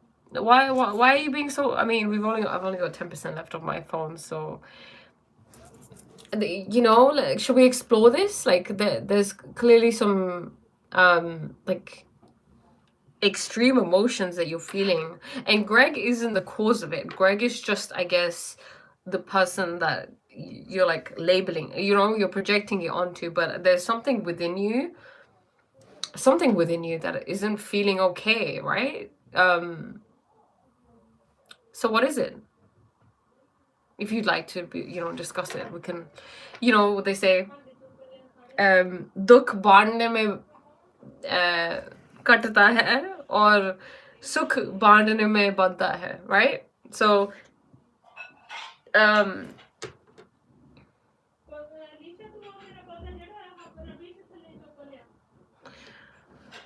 so if you like share your sadness, like you speak about it, it halves, but if you share your success, like your happiness and your joy, then that increases, you know. It has to be ignored. Cool. Varun, okay. Varun, I don't understand. So you're a guy who invites your friends over to your house, but people aren't okay with that. Is that what I'm getting?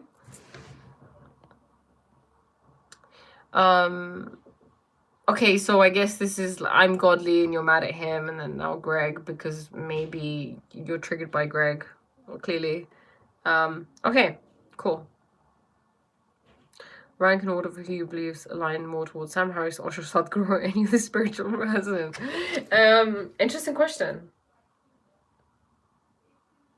I don't really listen to Sadhguru, so I like Sam Harris. I mean, I haven't really listened to many of his podcasts. On the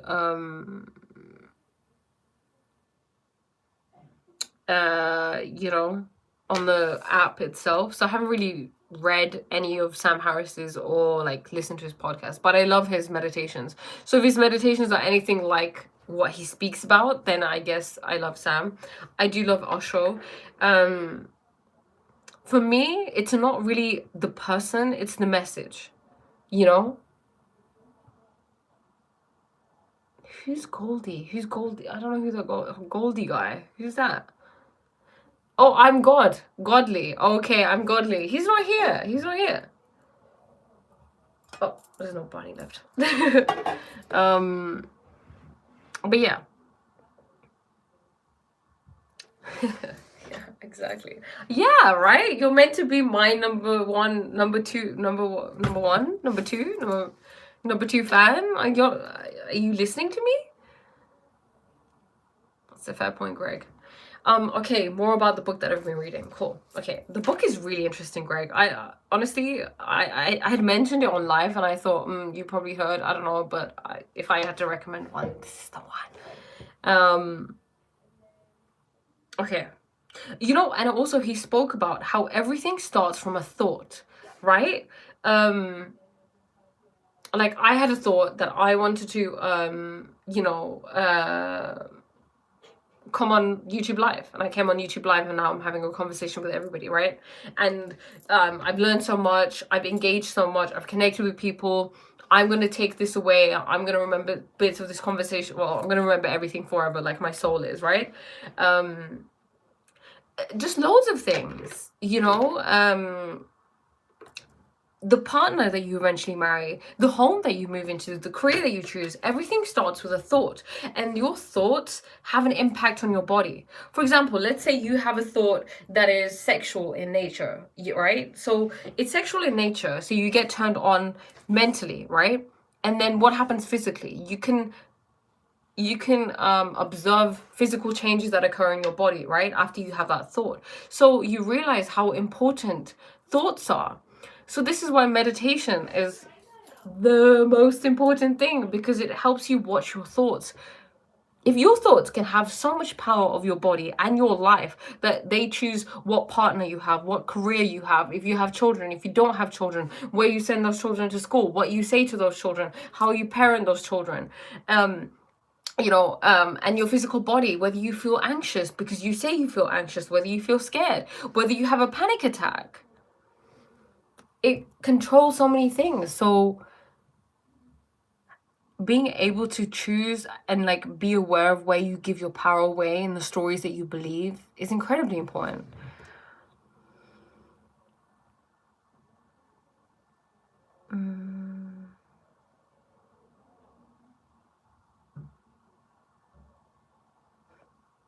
Whatever organism that is alive experiences discomfort when it's living. So the aim of spirituality is to ease the discomfort or something else. Oh, interesting. Spirituality helps you live with your truth. And that is a place of devoid of discomfort, because you are in a completely different vibrational state. Even though we are the same age, I have to confess I don't possess the same depth of knowledge and wisdom that you do. Your understanding of life goes far beyond your years. Thank you, Cipriano. I mean, you know what it is? The fact that you're here and you're listening to this and you like this and you understand it, that says everything. I am just a reflection of you. I'm just you. So there is no separation between what I know and what you know, because we're just one, right? I'm one with everybody. But I appreciate you. That was oh my god, I'm speaking. That was a really sweet thing to say. Ma'am, who are you? Please, can you tell me a first time visitor on your channel? Okay, Abhishek Ji, welcome. My name is Priya. I work as a life coach. I create content. I help people become lucid in this dream called life. I help them understand the truth of their existence. Nothing big, you know, just the truth of why they're here, you know, and how to win at this game by knowing the truth and working with it, you know, and loads of other things. So everything that will help you in your life if you're open to it. Okay, you'll look into it, okay? And let me know what you think. I'm reading slow, Greg, so I know you'll probably have finished it by the time I've like taken my next breath. So yeah, I gotta take my time, you know. I'm making notes and stuff. Is this life a blessing or a curse? Are we separated from God, or God blesses us with the life? Wow, this life is a blessing? Okay, wonderful question. Is this life a blessing or a curse? If you ask me, it is a blessing. For you, it's what you decide it is. We are separated from God, or God blesses us with life. We are never separated from God. We believe we're separated from God because it's a game. It's a play. You forget that you're an actor, right? When an actor's acting, they forget for a moment who they are. They're just acting. When you watch a movie, you forget you exist. You are the character now. That's it. We've just forgotten. But we are the screen upon which this movie is being played. You know? So you just have to remember that. You did just finish your new book today. Okay, what was your new book? Are you religious? Do you believe in God? I am not. Am I religious? What does that mean? I don't know what religious means anymore, honestly, because do I believe in God? Yes. Yeah. Yeah. Of course. God is everything. God is all there is. So I guess if believing in God makes me religious, then yeah, I guess you could say I am religious. I love everything to do with God. Any reminder of God, love it. Badman, can I get your name, please? Can I get your name? I don't talk about God, please. Starting to hate this word, God.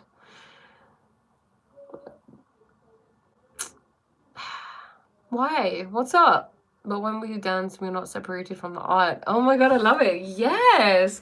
The dancer and the dance are one, right? The creator and the created are one.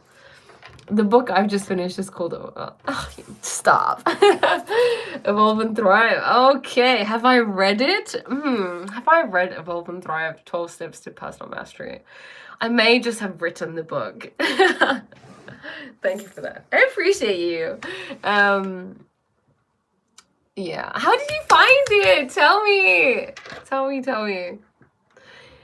Have you ever experienced anything supernatural? And Greg, I know it's fun. Well, actually, I'm not.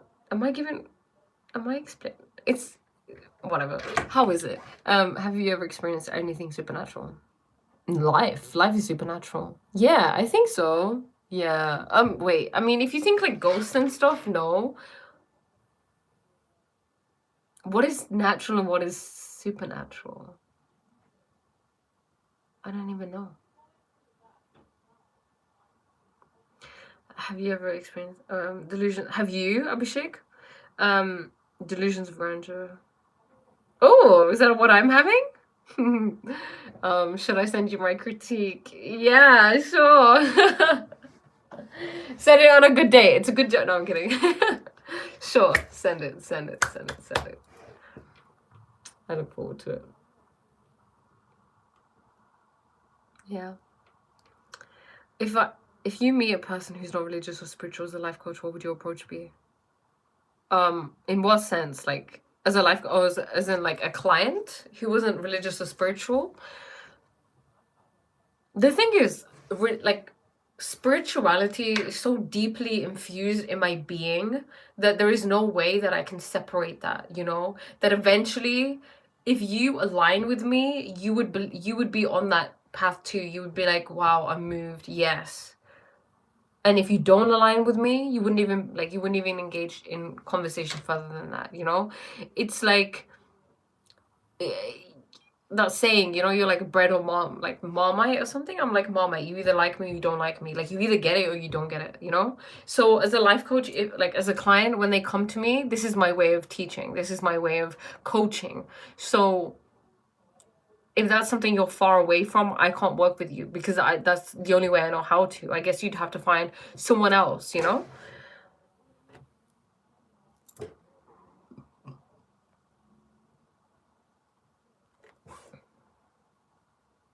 I think to reality, there's always something bigger or smaller. So us, the heart of galaxy is an atom of something bigger. I don't understand why people suffer more day by day. If it goes like this, it won't be good. Will God be incarnated? God is incarnated. And in you. Why do you believe? About the share, you already said you're a pessimist. So question your beliefs. Is this true? Is it true people suffer more and more every day? Because I don't. I'm blessed like every day and day, you know? Jai Shri Krishna, Jai Shri Krishna. What is my Instagram? My Instagram is Scorpio Sage 8. So the same as my YouTube. So you combine life coaching and spirituality. Good. Yes, I do. I combine the two. There is no way that I can separate the two. The two are... We're spiritual beings. Whether you identify as a spiritual person or not, you're a spiritual being having a spiritual human experience.